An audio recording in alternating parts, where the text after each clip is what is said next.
हरकिरत सिंह बल वल्लों गुरफतेह प्रवान करो। वाहिगुरू जी का खालसा वाहिगुरू जी की फतेह। गुड मॉर्निंग संगत वेख रहे सारे ही दर्शकों का तह दिलों स्वागत करते हैं। उम्मीद है सारे चढ़ती कला च होवोगे, तंदुरुस्त होवोगे। जिमें कि ਜਿਹੜੇ ਸਾਡੇ ਗੱਲਬਾਤ ਦੇ ਮੁੱਖ ਵਿਸ਼ੇ ਆ ਉਹਨਾਂ ਬਾਰੇ ਤੁਹਾਨੂੰ ਦੱਸ ਦਿੰਦੇ ਆ, ਜਿਹਦੇ ਵਿੱਚ ਹੋਣਗੇ ਸਰਕਾਰ ਤੇ ਕਿਸਾਨ ਆਗੂਆਂ ਵਿਚਾਲੇ 11ਵੇਂ ਗੇੜ ਦੀ ਮੀਟਿੰਗ ਅੱਜ ਜਿਹੜੀ ਚੱਲ ਰਹੀ ਆ ਬੈਠਕ। ਕਿਸਾਨ ਆਗੂ ਰੱਦ ਕਰਾਉਣ ਦੀ ਮੰਗ ਤੇ ਦ੍ਰਿੜ ਨੇ, ਜਿਹੜੇ ਕਾਨੂੰਨ ਆ ਉਹਨਾਂ ਨੂੰ ਰੱਦ ਕਰਾਉਣ ਦੀ ਜਿਹੜੀ ਉਹਨਾਂ ਦੀ ਮੰਗ ਆ ਉਹਦੇ ਪਰ ਉਹ ਦ੍ਰਿੜ ਨੇ। ਜਿਹੜਾ ਟਰੈਕਟਰ ਮਾਰਚ ਆ ਉਹਦੇ ਵਿੱਚ ਦਿੱਲੀ ਪੁਲਿਸ ਵੱਲੋਂ ਟਰੈਕਟਰ ਮਾਰਚ ਨੂੰ ਹਰੀ ਝੰਡੀ ਦੇਣ ਤੋਂ ਨਾ ਕਰ ਦਿੱਤੀ ਗਈ ਹੈ ਤੇ ਅੱਜ ਫਿਰ ਦੁਬਾਰਾ ਦਿੱਲੀ ਪੁਲਿਸ ਪ੍ਰਸ਼ਾਸਨ ਦੀ ਮੀਟਿੰਗ ਕਿਸਾਨ ਆਗੂਆਂ ਨਾਲ ਹੋਵੇਗੀ। ਪੰਜਾਬ ਦਿਹਾਤੀ ਵਿਕਾਸ ਫੰਡ ਦੇ ਵਿੱਚ ਕੇਂਦਰ ਵੱਲੋਂ ਕਟੌਤੀ ਕੀਤੀ ਗਈ। ਕੱਲ੍ਹ ਨੂੰ 23 ਜਨਵਰੀ ਹੈ, ਕੱਲ੍ਹ ਨੂੰ ਜਿਹੜਾ ਨੇਤਾ ਸੁਭਾਸ਼ ਚੰਦਰ ਬੋਸ ਜੀ ਦਾ ਜਨਮ ਦਿਹਾੜਾ ਹੈ ਜਿਹੜਾ ਉਹ ਮਨਾਇਆ ਜਾਵੇਗਾ ਆਜ਼ਾਦ ਹਿੰਦ ਕਿਸਾਨ ਦਿਵਸ ਦੇ ਵਜੋਂ। ਰਾਜਪਾਲਾਂ ਜਿਹੜੇ ਰਾਜਧਾਨੀਆਂ ਦੇ ਉਹਨਾਂ ਦਾ ਘਿਰਾਓ ਕੀਤਾ ਜਾਵੇਗਾ। ਅੱਜ ਜਿਹੜੇ ਵਿਸ਼ੇ ਨੇ ਕਿਸਾਨੀ ਵਿਸ਼ੇ ਨੇ, ਪੰਜਾਬ ਦੀ ਰਾਜਨੀਤੀ ਨੂੰ ਲੈ ਕੇ ਰਾਸ਼ਟਰੀ ਅੰਤਰਰਾਸ਼ਟਰੀ ਜਿਹੜਾ ਵਰਤਾਰਾ ਚੱਲ ਰਿਹਾ ਉਹਦੇ ਵਿੱਚ ਗੱਲਬਾਤ ਕਰਨ ਲਈ ਅੱਜ ਸਾਡੇ ਨਾਲ ਜਿਹੜੇ ਵਿਸ਼ੇਸ਼ ਤੌਰ ਤੇ ਮੌਜੂਦ ਨੇ ਸਟੂਡੀਓ ਦੇ ਵਿੱਚ ਉਹ ਰਾਸ਼ਟਰੀ ਤੇ ਅੰਤਰਰਾਸ਼ਟਰੀ ਪੱਧਰ ਤੇ ਰਾਜਨੀਤਿਕ ਤੌਰ ਤੇ ਕਾਫੀ ਸਰਗਰਮ ਰਹੇ ਨੇ ਤੇ ਇਸ ਵੇਲੇ ਵੀ ਉਹ ਰਾਜਨੀਤਿਕ ਤੌਰ ਤੇ ਸਰਗਰਮ ਨੇ। ਮੈਂ ਤੁਹਾਡੇ ਨਾਲ ਰੂਬਰੂ ਕਰਾਉਣ ਜਾ ਰਹੇ ਹਾਂ ਸਰਦਾਰ ਮਨਿੰਦਰਪਾਲ ਸਿੰਘ ਜੀ ਬਰਾੜ, ਜਿਹੜੇ ਕਿ ਡੈਮੋਕ੍ਰੈਟਿਕ ਅਕਾਲੀ ਦਲ ਦੇ ਬੁਲਾਰੇ ਨੇ ਤੇ ਹੈੱਡ ਆਫਿਸ ਦੇ ਇੰਚਾਰਜ ਨੇ। ਬਰਾੜ ਸਾਹਿਬ ਸਤਿ ਸ਼੍ਰੀ ਅਕਾਲ ਜੀ, ਬਹੁਤ ਬਹੁਤ ਸਵਾਗਤ ਹੈ ਜੀ ਤੁਹਾਡਾ। ਵਾਹਿਗੁਰੂ ਜੀ ਕਾ ਖਾਲਸਾ ਵਾਹਿਗੁਰੂ ਜੀ ਕੀ ਫਤਿਹ ਜੀ। ਬਰਾੜ ਸਾਹਿਬ, ਜਿਵੇਂ ਕਿ ਅੱਜ democratic Shiromani Akali Dal democratic party ਦੇ ਜਿਹੜੇ ਪ੍ਰਧਾਨ ਨੇ ਸਰਦਾਰ ਸੁਖਦੇਵ ਸਿੰਘ ਢੀਂਡਸਾ ਜੀ, ਉਹਨਾਂ ਵੱਲੋਂ ਭਾਵੇਂ ਕਿ ਬਿਆਨ ਆ ਚੁੱਕਿਆ ਅਖਬਾਰਾਂ ਦੇ ਵਿੱਚ, ਇਹਦੀ ਪੁਸ਼ਟੀ ਹੋ ਗਈ। ਉਹਨਾਂ ਨੇ ਸਪਸ਼ਟ ਤੌਰ ਤੇ ਕੇਂਦਰ ਸਰਕਾਰ ਨੂੰ ਕਿਹਾ ਹੈ ਕਿ ਜਿਹੜੀ ਇਸ ਵੇਲੇ ਹਲਚਲ ਹੋ ਰਹੀ ਹੈ, ਨਿਰਾਸ਼ਾਜਨਕ ਜਿਹੜਾ ਦੌਰ ਚੱਲ ਰਿਹਾ ਉਹਦਾ ਹੱਲ ਕਰਨਾ ਚਾਹੀਦਾ। 26 ਤੋਂ ਪਹਿਲਾਂ ਕਿਸਾਨਾਂ ਦੇ ਹੱਕ ਦੇ ਵਿੱਚ ਆ ਜਿਹੜੀ ਉਹ ਤੁਹਾਨੂੰ ਫੈਸਲਾ ਕਰ ਦੇਣਾ ਚਾਹੀਦਾ। ਭਾਵ ਕਿ ਕਿਸਾਨਾਂ ਦੇ ਹੱਕ ਦੇ ਵਿੱਚ ਉਹਨਾਂ ਨੇ ਜਿਹੜੀ ਆਪਣੀ ਆਵਾਜ਼ ਆ ਉਹ ਬੁਲੰਦ ਕਰੀ ਹੈ। ਉਹਨਾਂ ਦਾ ਕਹਿਣਾ ਹੈ ਕਿ ਜਿਹੜੇ ਝੂਠੇ ਰਾਜਨੀਤਿਕ ਲੋਕ ਆ, ਲੋਕ ਉਹਨਾਂ ਨੂੰ ਪਨਾਹ ਨਹੀਂ ਦੇਣਗੇ, ਉਹਨਾਂ ਨੂੰ ਮੂੰਹ ਨਹੀਂ ਲਾਉਣਗੇ ਭਵਿੱਖ ਵਿੱਚ। ਪਰ ਬਰਾੜ ਸਾਹਿਬ, ਅਸੀਂ ਤੁਹਾਡੇ ਮੂੰਹੋਂ ਸੁਣਨਾ ਚਾਹੁੰਦੇ ਹਾਂ ਵੀ ਤੁਸੀਂ ਜਿਹੜਾ ਇਹ ਕਿਸਾਨੀ ਅੰਦੋਲਨ ਹੈ ਉਹਨੂੰ ਤੁਹਾਡੀ ਪਾਰਟੀ ਤੁਸੀਂ ਕਿਵੇਂ ਸਮਰਥਨ ਦੇ ਰਹੇ ਹੋ, ਤੁਹਾਡੀਆਂ ਕੀ ਗਤੀਵਿਧੀਆਂ ਨੇ ਅੰਦੋਲਨ ਦੇ ਪ੍ਰਤੀ? ਬੱਲ ਸਾਹਿਬ, ਇੱਕ ਵਾਰੀ ਫੇਰ ਸਮੂਹ ਗਰਵ ਪੰਜਾਬ ਟੀਵੀ ਦੇ ਸਰੋਤਿਆਂ ਨੂੰ ਤੇ ਤੁਹਾਨੂੰ ਸਾਰਿਆਂ ਨੂੰ ਵਾਹਿਗੁਰੂ ਜੀ ਕਾ ਖਾਲਸਾ ਵਾਹਿਗੁਰੂ ਜੀ ਕੀ ਫਤਿਹ। ਬਹੁਤ ਸੋਹਣੀ ਸ਼ੁਰੂਆਤ ਕੀਤੀ ਹੈ ਤੁਸੀਂ। ਜਿਹੜਾ ਅੱਜ ਦਾ ਇੱਕ ਭਖਦਾ ਵਿਸ਼ਾ ਹੈ ਉਹ ਕਿਸਾਨੀ ਅੰਦੋਲਨ ਭਖਦਾ ਵਿਸ਼ਾ ਹੈ। ਉਹਦੇ 'ਚ ਜਿਹੜੀ ਸਾਡੀ ਸਥਿਤੀ ਹੈ ਬੜੀ ਸਪਸ਼ਟ ਹੈ, ਅੱਜ ਦੀ ਨਹੀਂ ਪਹਿਲੇ ਦਿਨ ਤੋਂ। ਪਹਿਲੀ ਗੱਲ ਤਾਂ ਬੱਲ ਸਾਹਿਬ ਤੁਹਾਨੂੰ ਮੈਂ ਦੱਸ ਦੇਣਾ ਚਾਹਣਾ ਕਿ ਅੱਜ ਤੱਕ ਅਸੀਂ ਕੋਈ ਵੀ ਨਾ ਡਾਇਰੈਕਟ ਨਾ ਇਨਡਾਇਰੈਕਟ ਸ਼੍ਰੋਮਣੀ ਅਕਾਲੀ ਦਲ ਡੈਮੋਕ੍ਰੈਟਿਕ ਦੇ ਝੰਡੇ ਹੇਠਾਂ ਕੋਈ ਵੀ ਅਸੀਂ ਕੋਈ ਮੁਜ਼ਾਹਰਾ ਨਹੀਂ ਕੀਤਾ, ਕੋਈ ਕਿਸੇ ਕਿਸਮ ਦੀ ਐਕਟੀਵਿਟੀ ਨਹੀਂ ਕੀਤੀ, ਕੋਈ ਮੀਟਿੰਗ ਨਹੀਂ ਕੀਤੀ।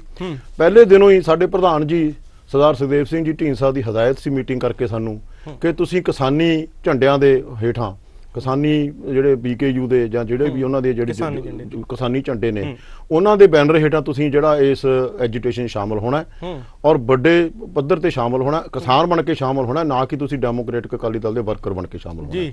ਜਿਹਦੀ ਮਿਸਾਲ ਹੈ ਕਿ ਸਰਦਾਰ ਪਰਮਿੰਦਰ ਸਿੰਘ ਢੀਂਡਸਾ ਜੰਤਰ ਮੰਤਰ ਤੇ ਗ੍ਰਿਫਤਾਰੀ ਦੇਣ ਵਾਸਤੇ ਗਏ ਸੀ। ਤੁਸੀਂ ਦੇਖਿਆ ਹੋਣਾ, ਉਦੋਂ ਕਾਫੀ ਟੀਵੀ ਦੀ ਕਵਰੇਜ ਆਈ ਹੈ ਔਰ ਉਹਨਾਂ ਨੂੰ ਗ੍ਰਿਫਤਾਰ ਕੀਤਾ ਗਿਆ ਸੀ, ਉੱਥੇ ਜੰਤਰ ਮੰਤਰ ਤੇ ਜਾਣ ਨਹੀਂ ਦਿੱਤਾ।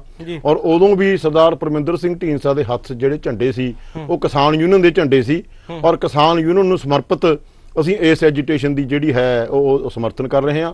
ਸਮਰਥਨ ਨਹੀਂ ਕਰ ਰਹੇ, ਵੱਧ ਚੜ ਕੇ ਸਾਡੇ ਜਿਹੜੇ ਵਰਕਰ ਨੇ ਉਹਦੇ 'ਚ ਟੀਕਰੀ ਬਾਰਡਰ ਹੋਵੇ ਚਾਹੇ ਸਿੰਧੂ ਬਾਰਡਰ ਹੋਵੇ, ਸਾਡੇ ਵਰਕਰ ਉੱਥੇ ਬੈਠੇ ਨੇ। ਭਾਵੇਂ ਅਸੀਂ ਉੱਥੇ ਬਿਲਕੁਲ ਕਿਸੇ ਨੂੰ ਇਹ ਨਹੀਂ ਕਹਿੰਦੇ ਕਿ ਅਸੀਂ ਸ਼੍ਰੋਮਣੀ ਅਕਾਲੀ ਦਲ ਡੈਮੋਕ੍ਰੈਟਿਕ ਦੇ ਵਰਕਰ ਹਾਂ, ਕਿਉਂਕਿ ਪਹਿਲਾਂ ਅਸੀਂ ਕਿਸਾਨ ਹਾਂ ਜੀ, ਪਹਿਲਾਂ ਰੋਜੀ ਰੋਟੀ ਹੈ, ਫਿਰ ਕੁਛ ਹੋਰ ਹੈ। ਇਸ ਕਰਕੇ ਸਾਡਾ 100% ਹਰ ਤਰੀਕੇ ਦਾ ਸਮਰਥਨ ਹੈ ਜਿਹੜਾ ਉਹ ਇਸ ਕਿਸਾਨ ਐਜੀਟੇਸ਼ਨ ਨੂੰ ਇਹਨਾਂ ਦੀਆਂ ਕਿਸਾਨ ਯੂਨੀਅਨਾਂ ਰਾਹੀਂ, ਲੀਡਰਾਂ ਰਾਹੀਂ ਹੋ ਰਿਹਾ ਹੈ। ਢੀਂਡਸਾ ਸਾਹਿਬ ਇਹਨਾਂ ਲੀਡਰਾਂ ਦੇ ਨਾਲ ਰੋਜ਼ ਡੇਲੀ ਬੇਸਿਸ ਤੇ ਇਨ ਟੱਚ ਨੇ ਔਰ ਉਹਨਾਂ ਨੂੰ ਪੁੱਛਦੇ ਨੇ ਵੀ ਦੱਸੋ ਸਾਡੀ ਤੁਹਾਨੂੰ ਜਿਸ ਤਰੀਕੇ ਨਾਲ ਵੀ ਮਦਦ ਚਾਹੀਦੀ ਹੈ, ਬਤੌਰ ਜੇ ਪੋਲੀਟੀਕਲ ਪਾਰਟੀ ਵੀ ਤੁਹਾਨੂੰ ਮਦਦ ਚਾਹੀਦੀ ਉਹ ਵੀ ਅਸੀਂ ਹਾਜ਼ਰ ਹਾਂ, ਜੇ ਐਜ਼ ਵਰਕਰ ਐਜ਼ ਕਿਸਾਨ ਮਦਦ ਚਾਹੀਦੀ ਉਹ ਵੀ ਹਾਜ਼ਰ ਹਾਂ। ਸੋ ਅਸੀਂ ਸਮਰਪਿਤ ਹੋ ਕੇ ਇਸ ਐਜੀਟੇਸ਼ਨ ਦਾ ਜਿਹੜਾ ਦੀ ਪੂਰੀ ਸਪੋਰਟ ਕਰ ਰਹੇ ਹਾਂ।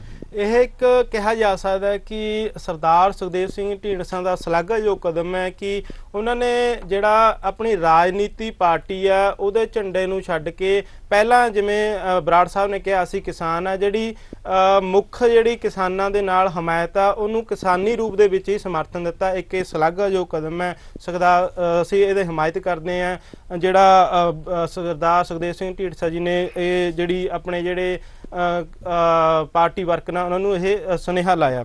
ਤੇ ਬਰਾੜ ਸਾਹਿਬ ਜਿਹੜੀ ਵੱਡੀ ਗੱਲ ਇਹ ਆ ਰਹੀ ਹੈ ਕਿ ਕੌਮੀ ਜਾਂਚ ਏਜੰਸੀ ਦੇ ਜਿਹੜੇ ਨੋਟਿਸ ਕੱਢੇ ਜਾ ਰਹੇ ਨੇ, ਭਾਵੇਂ ਉਹ ਖੁਦ ਇੱਕ ਕਿਸਾਨ ਆਗੂ ਬਲਦੇਵ ਸਿੰਘ ਸਿਰਸਾ ਨੂੰ ਹੋਣ ਜਾਂ ਜਿਹੜੇ ਸ਼ਹੀਦ ਹੋਏ ਆ ਹੁਣ ਤੱਕ ਆਪਣੇ ਕਿਸਾਨ ਭਰਾ, ਉਹਨਾਂ ਦੀ ਜਿਹੜੀ ਆਰਥਿਕ ਤੌਰ ਤੇ ਕੋਈ ਸਹਾਇਤਾ ਕਰ ਰਿਹਾ, ਭਾਵੇਂ ਉਹਨਾਂ ਨੂੰ ਹੋਣ, ਸਿੱਧੇ ਜਾਂ ਸਿੱਧੇ ਰੂਪ ਦੇ ਵਿੱਚ ਜਿਹੜੇ ਸਮਰਥਕ ਨੇ ਅੰਦੋਲਨ ਦੇ ਉਹਨਾਂ ਨੂੰ ਕੌਮੀ ਜਾਂਚ ਏਜੰਸੀ ਵੱਲੋਂ ਜਿਹੜੇ ਆ ਇਹ ਨੋਟਿਸ ਕੱਢੇ ਜਾ ਰਹੇ ਨੇ। ਭਾਵੇਂ ਕਿ ਸਰਦਾਰ ਬਲਵੀਰ ਸਿੰਘ ਰਾਜੇਵਾਲ ਜੀ ਨੇ ਜਿਹੜੀ ਮੀਟਿੰਗਾਂ ਹੁੰਦੀਆਂ ਉਹਨਾਂ ਵਿੱਚ ਇਹ ਮੁੱਦੇ ਚੱਕੇ ਵੀ ਆ ਕਿ ਇਹ ਤੁਸੀਂ ਅਜਿਹਾ ਕਿਉਂ ਕਰ ਰਹੇ ਆ, ਕਿਉਂਕਿ ਜਿਹੜੀ ਕੌਮੀ ਜਾਂਚ ਏਜੰਸੀ ਆ ਉਹਦਾ ਮੁੱਖ ਮੰਤਵ ਆ ਜਿਹੜੀਆਂ ਟੈਰਰਿਸਟ ਆਤੰਕਵਾਦੀ ਗਤੀਵਿਧੀਆਂ ਉਹਨਾਂ ਨੂੰ ਕੰਟਰੋਲ ਕਰਨਾ। ਕਿਵੇਂ ਵੇਖਦੇ ਹੋ ਵਰਤਾਰੇ ਨੂੰ? ਦੇਖੋ ਜੀ, ਇਹ ਮੈਂ ਸਮਝਦਾ ਸਰਕਾਰ ਦੇ ਦੋ ਚਿਹਰੇ ਨੇ ਜੀ। ਇੱਕ ਚਿਹਰਾ ਸਰਕਾਰ ਦਾ ਜਦੋਂ ਵੀ ਟੀਵੀ ਤੇ ਉਹਨਾਂ ਦੇ ਚਾਹੇ ਤੋਮਰ ਜੀ ਆਉਂਦੇ ਨੇ, ਚਾਹੇ ਕੋਈ ਹੋਰ ਉਹਨਾਂ ਦੇ ਲੀਡਰ ਆਉਂਦੇ ਨੇ, ਉਹ ਗੱਲਾਂ ਕਰਦੇ ਨੇ ਅਸੀਂ ਕਿਸਾਨ ਹਤੈਸ਼ੀਆਂ, ਸਾਨੂੰ ਕਿਸਾਨਾਂ ਦਾ ਦਰਦ ਹੈ, ਅਸੀਂ ਕਿਸਾਨਾਂ ਦੀ ਹਾਲਤ ਸੁਧਾਰਨੀ ਚਾਹੁੰਦੇ ਆ, ਉਹਨਾਂ ਦੀ ਆਮਦਨ ਦੁੱਗਣੀ ਕਰਨੀ ਚਾਹੁੰਦੇ ਆ। ਔਰ ਦੂਜੇ ਪਾਸੇ ਉਹ ਇਹੋ ਜਿਹੀਆਂ ਕੁਝੀਆਂ ਹਰਕਤਾਂ ਕਰਦੇ ਨੇ, ਭਾਵੇਂ ਉਹ NIA ਦੇ ਨੋਟਿਸ ਨੇ। ਹੁਣ ਦੇਖੋ NIA ਦੇ ਨੋਟਿਸ ਉਹ ਕਿਹਨੂੰ ਭੇਜ ਰਹੇ ਨੇ ਜੀ?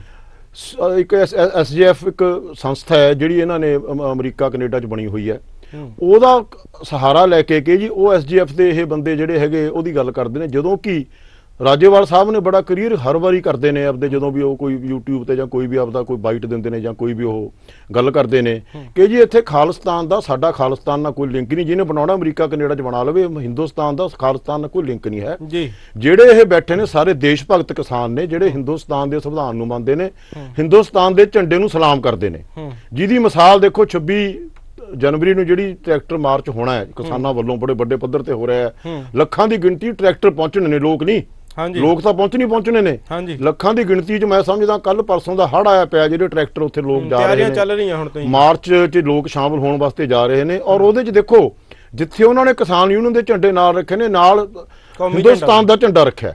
ਮੈਂ ਸਮਝਦਾ ਇਦੋਂ ਵੱਡੀ ਕੋਈ ਮਿਸਾਲ ਨਹੀਂ ਹੋ ਸਕਦੀ ਦੇਸ਼ ਭਗਤੀ ਦੀ, ਦੇਸ਼ ਪ੍ਰਸਤੀ ਦੀ। ਜੇ ਆਪਾਂ ਹਿਸਟਰੀ ਵੀ ਚੱਕੀਏ ਸਿੱਖ ਕੌਮ ਦੀ, ਤਾਂ ਸਿੱਖ ਕੌਮ ਦੀਆਂ ਜਿੰਨੀਆਂ ਕੁਰਬਾਨੀਆਂ ਨੇ ਉਨੀਆਂ ਸ਼ਾਇਦ ਹੋਰ ਕਿਸੇ ਵੀ ਕੌਮ ਦੀਆਂ ਕੁਰਬਾਨੀਆਂ ਨਾ ਹੋਣ। ਪਰ ਫਿਰ ਵੀ ਇਹ ਆਪਦੀਆਂ ਕੁਝੀਆਂ ਹਰਕਤਾਂ ਕਰਕੇ ਇਹਨਾਂ ਦਾ ਇੱਕੋ ਹੀ ਮਕਸਦ ਹੈ ਵੀ ਕਿਸੇ ਵੀ ਤਰੀਕੇ ਨਾਲ ਅਸੀਂ ਇਸ ਐਜੀਟੇਸ਼ਨ ਨੂੰ ਫੇਲ ਕਰ ਦਈਏ। ਫੇਲ ਕਰਕੇ ਜਿਹੜੇ ਵੀ ਇਹਨਾਂ ਦੇ ਮੁੱਖ ਸਪੋਰਟਰ ਨੇ, ਭਾਵੇਂ ਉਹ ਕੋਈ ਫਾਈਨਾਂਸ ਤੌਰ ਤੇ ਸਪੋਰਟ ਕਰਦੇ ਨੇ, ਭਾਵੇਂ ਕੋਈ ਉਹ ਤੁਹਾਡਾ ਜਿਹੜਾ ਮੋਰਲ ਤੌਰ ਤੇ ਸਪੋਰਟ ਕਰਦੇ ਨੇ, ਭਾਵੇਂ ਵਿਅਕਤੀਗਤ ਤੌਰ ਤੇ ਇਕੱਠ ਕਰਕੇ ਸਪੋਰਟ ਕਰਦੇ ਨੇ, ਉਹਨਾਂ ਨੂੰ ਡਿਮੋਰਲਾਈਜ਼ ਕਰੀਏ। ਭਾਵੇਂ ਉਹ ਵਪਾਰੀ ਨੇ, ਟਰਾਂਸਪੋਰਟਰ, ਕਈਆਂ ਨੂੰ ਇਹਨਾਂ ਨੇ ਨੋਟਿਸ ਭੇਜੇ ਨੇ, ਕਈ ਜਰਨਲਿਸਟਾਂ ਨੂੰ ਨੋਟਿਸ ਭੇਜੇ ਨੇ, ਕਿਸਾਨਾਂ ਨੂੰ ਭੇਜੇ ਨੇ। ਇੱਕੋ ਹੀ ਮਕਸਦ ਹੈ ਕਿ ਅਸੀਂ ਇਹਨਾਂ ਨੂੰ ਡਿਮੋਰਲਾਈਜ਼ ਕਰੀਏ ਔਰ ਐਜੀਟੇਸ਼ਨ ਫੇਲ ਹੋ ਜਾਏ। ਮੈਂ ਤੁਹਾਡੇ ਚੈਨਲ ਰਾਹੀਂ ਇਹ ਬੇਨਤੀ ਕਰਦਾ ਭਾਰਤ ਸਰਕਾਰ ਨੂੰ ਕਿ ਇਹ ਕੁਝੀਆਂ ਹਰਕਤਾਂ ਬੰਦ ਕਰੋ। ਇਹ ਤੁਹਾਡੀ ਨੀਤ ਹੈ ਜਿਹੜੀ ਤੁਹਾਡੀ ਬਦਨੀਤੀ ਦਿਖਾਉਂਦੀਆਂ ਨੇ। ਤੁਸੀਂ ਇਮਾਨਦਾਰੀ ਨਾਲ ਕਿਸਾਨਾਂ ਦੇ ਹਿਤੈਸ਼ੀ ਹੋ ਕੇ ਇਸ ਮਸਲੇ ਨੂੰ, ਤਿੰਨੇ ਕਾਨੂੰਨ ਵਾਪਸ ਲੈ ਕੇ ਇਸ ਮਸਲੇ ਨੂੰ ਹੱਲ ਕਰੋ ਔਰ ਕਿਸਾਨ ਤਾਂ ਕਿ ਖੁਸ਼ੀ-ਖੁਸ਼ੀ ਆਪਦੇ ਘਰੇ ਆਉਣ। ਜੀ, ਅਸੀਂ ਆਪਣੇ ਦਰਸ਼ਕਾਂ ਨੂੰ ਦੱਸ ਦੇਣਾ ਚਾਹੁੰਦੇ ਹਾਂ, ਜੇਕਰ ਤੁਸੀਂ ਬਰਾੜ ਸਾਹਿਬ ਤੋਂ ਕੋਈ ਸਵਾਲ ਪੁੱਛਣਾ ਚਾਹੁੰਦੇ ਹੋ ਜਾਂ ਬਰਾੜ ਸਾਹਿਬ ਨੂੰ ਉਹਨਾਂ ਦੀ ਪਾਰਟੀ ਦੇ ਸੰਬੰਧੀ ਕੋਈ ਸੁਝਾਅ ਦੇਣਾ ਚਾਹੁੰਦੇ ਹਾਂ, ਅਸੀਂ ਤੁਹਾਡਾ ਸਵਾਗਤ ਕਰਦੇ ਹਾਂ। ਤੁਸੀਂ ਕਾਲ ਕਰ ਸਕਦੇ ਹੋ। ਬਰਾੜ ਸਾਹਿਬ, ਜਿਵੇਂ ਕਿ ਪੁਰਾਣੇ ਜਿਹੜਾ ਪਿਛਲਾ ਕੁਝ ਸਮਾਂ ਜਦੋਂ ਭਾਰਤ ਆਜ਼ਾਦ ਹੋਇਆ ਉਸ ਵੇਲੇ ਤੋਂ ਹੀ ਇੱਕ ਵੱਡੀ ਜਿਹੜੀ ਆ ਆਵਾਜ਼ ਉੱਠ ਰਹੀ ਹੈ ਕਿ ਜਿਹੜੇ ਰਾਜ ਦੇ ਅਧਿਕਾਰ ਨੇ, ਸਟੇਟ ਦੇ ਅਧਿਕਾਰ ਨੇ, ਉਹਨਾਂ ਨੂੰ ਉਹਨਾਂ ਅਧਿਕਾਰ ਨਹੀਂ ਦਿੱਤਾ ਜਾ ਰਿਹਾ। ਬਰਾੜ ਸਾਹਿਬ, ਆਪਾਂ ਕਾਲ ਲੈ ਲੈਂਦੇ। ਸਤਿ ਸ਼੍ਰੀ ਅਕਾਲ ਜੀ, ਤੁਹਾਡਾ ਸਵਾਗਤ ਤੇ ਤੁਹਾਡਾ ਨਾਮ? ਸਤਿ ਸ਼੍ਰੀ ਅਕਾਲ ਜੀ, ਮੇਰਾ ਨਾਮ ਪਾਲ ਸਿੰਘ ਹੈ ਜੀ। ਜੀ ਜੀ, ਹਾਂਜੀ, ਬਹੁਤ ਵਧੀਆ ਗੱਲ ਆ ਵੀ ਜਿਹੜਾ ਮਾਰਚ ਉਹਨਾਂ ਨੇ ਦੱਸਿਆ ਵੀ ਬਹੁਤ ਵਧੀਆ ਬਣਾਇਆ ਵੀ ਸਾਡਾ ਜਿਹੜਾ ਭਾਰਤੀ ਆ ਜਿਹੜਾ ਝੰਡਾ ਆ ਉਹ ਉੱਪਰ ਰਹੂਗਾ। ਹਾਂਜੀ ਜੀ, ਬਹੁਤ ਖੁਸ਼ੀ ਦੀ ਗੱਲ ਆ ਸਾਨੂੰ। ਲੇਕਿਨ ਪਹਿਲੀ ਗੱਲ ਤਾਂ ਅੱਜ ਦੀ ਮੀਟਿੰਗ ਤੋਂ ਬਾਅਦ ਸਾਨੂੰ ਸਾਰੇ ਰੂਪਰੇਖਾ ਪਤਾ ਲੱਗ ਜੂਗੀ ਵੀ ਸਾਡੀ ਪਰੇਡ ਦੇ ਵਿੱਚ ਮੋਹਰੇ ਕੌਣ ਆ, ਨਿਹੰਗ ਜਥੇਬੰਦੀਆਂ ਕਿੱਥੇ ਆ। ਹਾਂਜੀ ਜੀ, ਤੇ ਦੂਸਰੀ ਗੱਲ ਇਹ ਹੈ, ਚਲੋ ਕਿਤੇ ਭਲਕੇ ਸਾਨੂੰ ਇੰਨਾ ਤਾਂ ਸਾਨੂੰ ਪਤਾ ਹੈਗਾ, ਕੋਈ ਸ਼ੱਕ ਨਹੀਂ, ਇਹਨਾਂ ਨੂੰ ਕੇਸਰੀ ਰੰਗ ਦੇ ਨਾਲ ਨਫ਼ਰਤ ਆ ਜੀ। ਇਹ ਸਾਨੂੰ ਕਹਿਣ ਦੀ ਲੋੜ ਨਹੀਂ ਕਿਉਂਕਿ ਨੈਚੁਰਲੀ ਨਜ਼ਰ ਆ ਰਿਹਾ ਹੈ ਜਿਹੜਾ ਜੋ ਸਿਸਟਮ ਆ ਵੀ ਇਹਨਾਂ ਨੂੰ ਕੇਸਰੀ ਰੰਗ ਨਹੀਂ ਉੱਤੇ ਚਾਹੀਦਾ। ਉਹ ਵੱਖਰੀ ਗੱਲ, ਇੰਨਾ ਮੇਕ ਸ਼ੋਰ ਕਰ ਲਓ ਕਿਤੇ ਭਲਕੇ ਇਹ ਨਾ ਕਹਿਣ ਕਿ ਤੁਸੀਂ ਸਾਰੇ ਕੇਸਰੀ ਪੱਗਾਂ ਬੰਨ ਕੇ ਆ ਗਏ ਆ। ਨਹੀਂ ਨਹੀਂ ਅਜਿਹਾ ਤਾਂ ਕੁਝ ਨਹੀਂ ਲੱਗ ਰਿਹਾ ਜੀ। ਨਹੀਂ ਦੇਖੋ ਜੀ, ਗੱਲ ਪਤਾ ਕੀ ਹੁੰਦੀ ਆ, ਜੇ ਅਸੀਂ ਤਿਰੰਗਾ ਫੜ ਲਿਆ, ਹੁਣ ਅਸੀਂ ਆਰਮੀ ਦੀ ਪਰੇਡ ਦੇਖਦੇ ਰਹੇ ਹਾਂ ਸ਼ੁਰੂ ਤੋਂ ਲੈ ਕੇ 26 ਜਨਵਰੀ ਦੇਖਦੇ ਆਏ ਆ ਜੀ। ਜਦੋਂ ਸਾਡੀ ਮਿਲਟਰੀ ਦੀ ਪਰੇਡ ਹੁੰਦੀ ਨਜ਼ਰ ਆਉਂਦੀ ਹੁੰਦੀ ਸੀ, ਸਾਰੇ ਮਿਲਟਰੀ ਵਾਲੇ ਵੀਰਾਂ ਦੇ ਕੇਸਰੀ ਪੱਗਾਂ ਬੰਨੀਆਂ ਹੁੰਦੀਆਂ ਸੀ। ਹਾਂਜੀ ਤੇ ਮੋਰੇ ਜਿਹੜਾ ਇੱਕ ਸਾਡਾ ਨਿਸ਼ਾਨ ਜੀ ਹੁੰਦਾ ਸੀ ਫਲੈਗ, ਉਹਦਾ ਹੱਕ ਵੀ ਠੀਕ ਹੈ ਇਹਨਾਂ ਨੂੰ ਕੇਸਰੀ ਝੰਡੇ ਤੋਂ ਨਫ਼ਰਤ ਆ, ਪਰ ਲੇਕਿਨ ਕਿਤੇ ਭਲਕੇ ਇਹ ਨਾ ਕਹਿ ਦੇਣ ਜਦੋਂ ਬੱਚੇ ਦੇ ਉਦਣ ਪਰੇਡ ਵਾਲੇ ਦਿਨ ਕੇਸਰੀ ਪੱਗ ਬੰਨੀ ਹੋ, ਕਿਤੇ ਇਹ ਨਾ ਕਹਿ ਦੇਣ ਇਹ ਤਾਂ ਖਾਲਿਸਤਾਨੀ ਪਰੇਡ ਆ। ਇਹ ਮੇਕ ਸ਼ੋਰ ਕਰ ਲੋ ਪਾਲ ਸਾਹਿਬ, ਪਰ ਇਹ ਤਾਂ ਆਪਣੀ ਆਪਣੀ ਮਾਨਸਿਕਤਾ ਹੈ ਨਾ, ਕਿਉਂਕਿ ਹਰਾ ਰੰਗ ਦੇ ਉੱਪਰ ਵੀ ਸਵਾਲ ਜੇ ਕਿਸੇ ਨੇ ਚੱਕਣੇ ਉਹਦਾ ਹਰੇ ਰੰਗ ਪਰ ਵੀ ਚੱਕ ਸਕਦਾ ਨਾ। ਨਹੀਂ ਤੁਹਾਡੀ ਗੱਲ ਠੀਕ ਹੈ, ਹਰੇ ਰੰਗ ਤੋਂ ਵੀ ਚੱਕ ਸਕਦਾ, ਪਰ ਲੇਕਿਨ ਜਿੰਨੀ ਵਾਰੀ ਵੀ ਅੰਦੋਲਨ ਪੰਜਾਬੀ ਭਾਈਚਾਰੇ ਤੋਂ ਸ਼ੁਰੂ ਹੋਇਆ ਹੋਵੇ ਨਾ, ਉਦੋਂ ਇਹ ਆਵਾਜ਼ ਹਮੇਸ਼ਾ, ਤੁਸੀਂ ਇੱਕ ਗੱਲ ਸੁਣੋ, ਕਿਤੇ ਨਗਰ ਕੀਰਤਨਾਂ ਦੇ ਵਿੱਚ ਜਦੋਂ ਕਿਤੇ ਅਸੀਂ 4 ਸੱਜਣ ਮਿੱਤਰ ਕੇਸਰੀ ਪੱਗ ਬੰਨ ਕੇ ਆ ਜਾਈਏ, ਸਾਡੇ ਵਾਲ ਏਦਾਂ ਕੈਮਰੇ ਲੈ ਲਾ ਫਿਰਦੇ, ਪਤਾ ਨਹੀਂ ਅਸੀਂ ਖਾਲਿਸਤਾਨੀ ਆ ਗਏ। ਨਹੀਂ ਤੁਸੀਂ ਬਰਾੜ ਸਾਹਿਬ ਨੂੰ ਪੁੱਛ ਸਕਦੇ ਹੋ ਜੀ, ਕੀ ਪੁੱਛਣਾ ਚਾਹੁੰਦੇ ਹੋ? ਮੇਰਾ ਕੁਐਸਚਨ ਇਹੀ ਆ ਬਈ ਉਹਨਾਂ ਨੂੰ ਇਹ ਕਹੋ ਵੀ ਸਾਡਾ ਠੀਕ ਹੈ, ਸਾਡੇ 3 ਰੰਗ ਉਹਨਾਂ ਨੇ ਮੂਹਰੇ ਰੱਖ ਦਿੱਤੇ ਆ ਸਾਡੇ ਝੰਡੇ ਦੇ ਵਿੱਚ ਆ, ਅਸੀਂ ਉਹ 3 ਰੰਗਾਂ ਦੀਆਂ ਪੱਗਾਂ ਬੰਨਾਂਗੇ। ਸਭ ਤੋਂ ਜ਼ਿਆਦਾ ਸਾਡਾ ਜਿਹੜਾ ਨੌਜਵਾਨ ਹੈ ਕੇਸਰੀ ਪੱਗ ਉਦਣ ਬੰਨ ਕੇ ਟਰੈਕਟਰਾਂ ਦੇ ਉੱਤੇ ਬੈਠਾ ਹੋਵੇ, ਟਰੈਕਟਰਾਂ ਦੇ ਉੱਤੇ ਜਿਹੜਾ ਟੌਪ ਤੇ ਝੰਡਾ ਤਿਰੰਗਾ ਲੱਗੂਗਾ, ਜਿਹੜਾ ਡਰਾਈਵਰ ਹੋਊਗਾ, ਜਿਹੜੇ ਬੰਦੇ ਬੈਠੇ ਉਹ ਸਾਰੇ ਕੇਸਰੀ ਪੱਗਾਂ ਬੰਨ ਕੇ ਬੈਠੇ ਹੋਣ। ਠੀਕ ਹੈ ਜੀ, ਠੀਕ ਹੈ, ਬਹੁਤ ਬਹੁਤ ਤੁਹਾਡਾ ਧੰਨਵਾਦ ਜੀ। ਜੀ ਬਰਾੜ ਸਾਹਿਬ ਕੀ ਕਹਿਣਾ ਚਾਹੋਗੇ?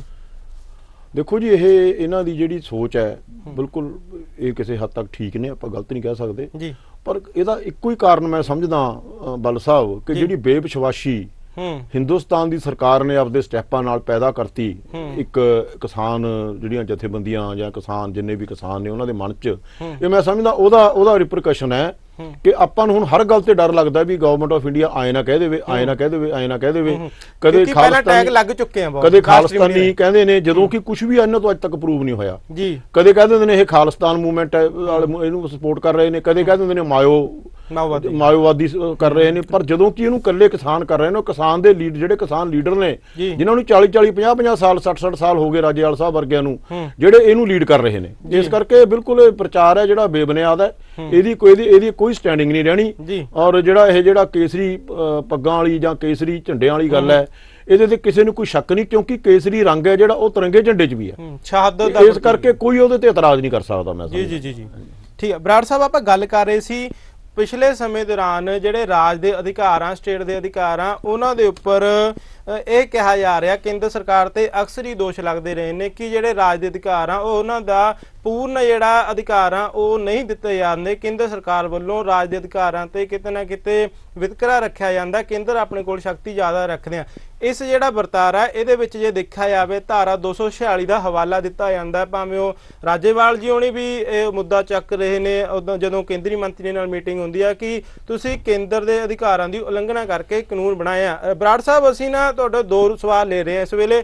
ਇੱਕ ਤਾਂ ਜਿਹੜੇ ਕਾਨੂੰਨ ਬਣਾਏ ਆ ਤੁਸੀਂ ਕਿਵੇਂ ਵੇਖਦੇ ਆ ਇਹਨਾਂ ਨੂੰ, ਕਿਉਂਕਿ ਤੁਸੀਂ ਰਾਜਨੀਤਿਕ ਤੌਰ ਤੇ ਸਰਗਰਮ ਰਹੇ ਆ, ਤੁਹਾਨੂੰ ਜ਼ਿਆਦਾ ਪਤਾ ਰਾਜ ਦੇ ਅਧਿਕਾਰਾਂ ਦਾ। ਬਰਾੜ ਸਾਹਿਬ ਸਵਾਲ ਹਾਂਜੀ, ਸਤਿ ਸ਼੍ਰੀ ਅਕਾਲ ਜੀ, ਸਵਾਗਤ ਹੈ ਜੀ।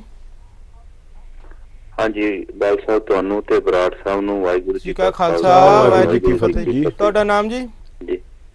ਜੀ ਮੈਂ ਗੁਰਮੁਖ ਸਿੰਘ ਬੋਲ ਰਿਹਾ ਜੀ ਸਲਾਹ ਤੋਂ। ਜੀ ਗੁਰਮੁਖ ਸਿੰਘ, ਬਰਾੜ ਸਾਹਿਬ ਨੂੰ ਪੁੱਛੋ ਜੀ ਕੀ ਪੁੱਛਣਾ। ਜੀ ਮੈਂ ਤੁਹਾਨੂੰ ਵੀ ਬਰਾੜ ਸਾਹਿਬ ਤੇ ਬੈਲ ਸਾਹਿਬ ਤੁਹਾਨੂੰ ਵੀ ਦੋਨਾਂ ਨੂੰ ਹੀ ਸਵਾਲ ਕਰਨਾ ਚਾਹੁੰਦਾ, ਦੋਨਾਂ ਚ ਕੋਈ ਵੀ ਤੁਸੀਂ ਇਸ ਦਾ ਥੋੜਾ ਜਿਹਾ ਹੱਲ ਕੱਢਿਓ। ਜੀ ਜਿਹੜਾ ਵਰਤਾਰਾ ਚੱਲ ਰਿਹਾ ਇਸ ਵੇਲੇ ਕਿ ਲੱਗ ਰਿਹਾ ਇਕੱਲਾ ਕਿਸਾਨ ਪਿੰਡਾਂ ਚੋਂ ਟਰੈਕਟਰਾਂ ਟਰਾਲੀਆਂ ਦੇ ਉੱਤੇ ਬੈਠ ਕੇ ਤੇ ਦਿੱਲੀ ਵੱਲ ਨੂੰ ਰੁਖ ਕਰ ਰਿਹਾ ਹੈਨਾ ਜੀ, ਜਿਹੜੀ ਮੂਵਮੈਂਟ ਨੂੰ ਪਕੜ ਆਣੀ ਚਾਹੀਦੀ ਸੀ ਸ਼ਹਿਰੀ ਲੈਵਲ ਤੇ ਪਿੰਡਾਂ ਲੈਵਲ ਤੇ ਦੋਨਾਂ ਦੇ ਲੈਵਲ ਤੇ ਆਣੀ ਚਾਹੀਦੀ ਸੀ।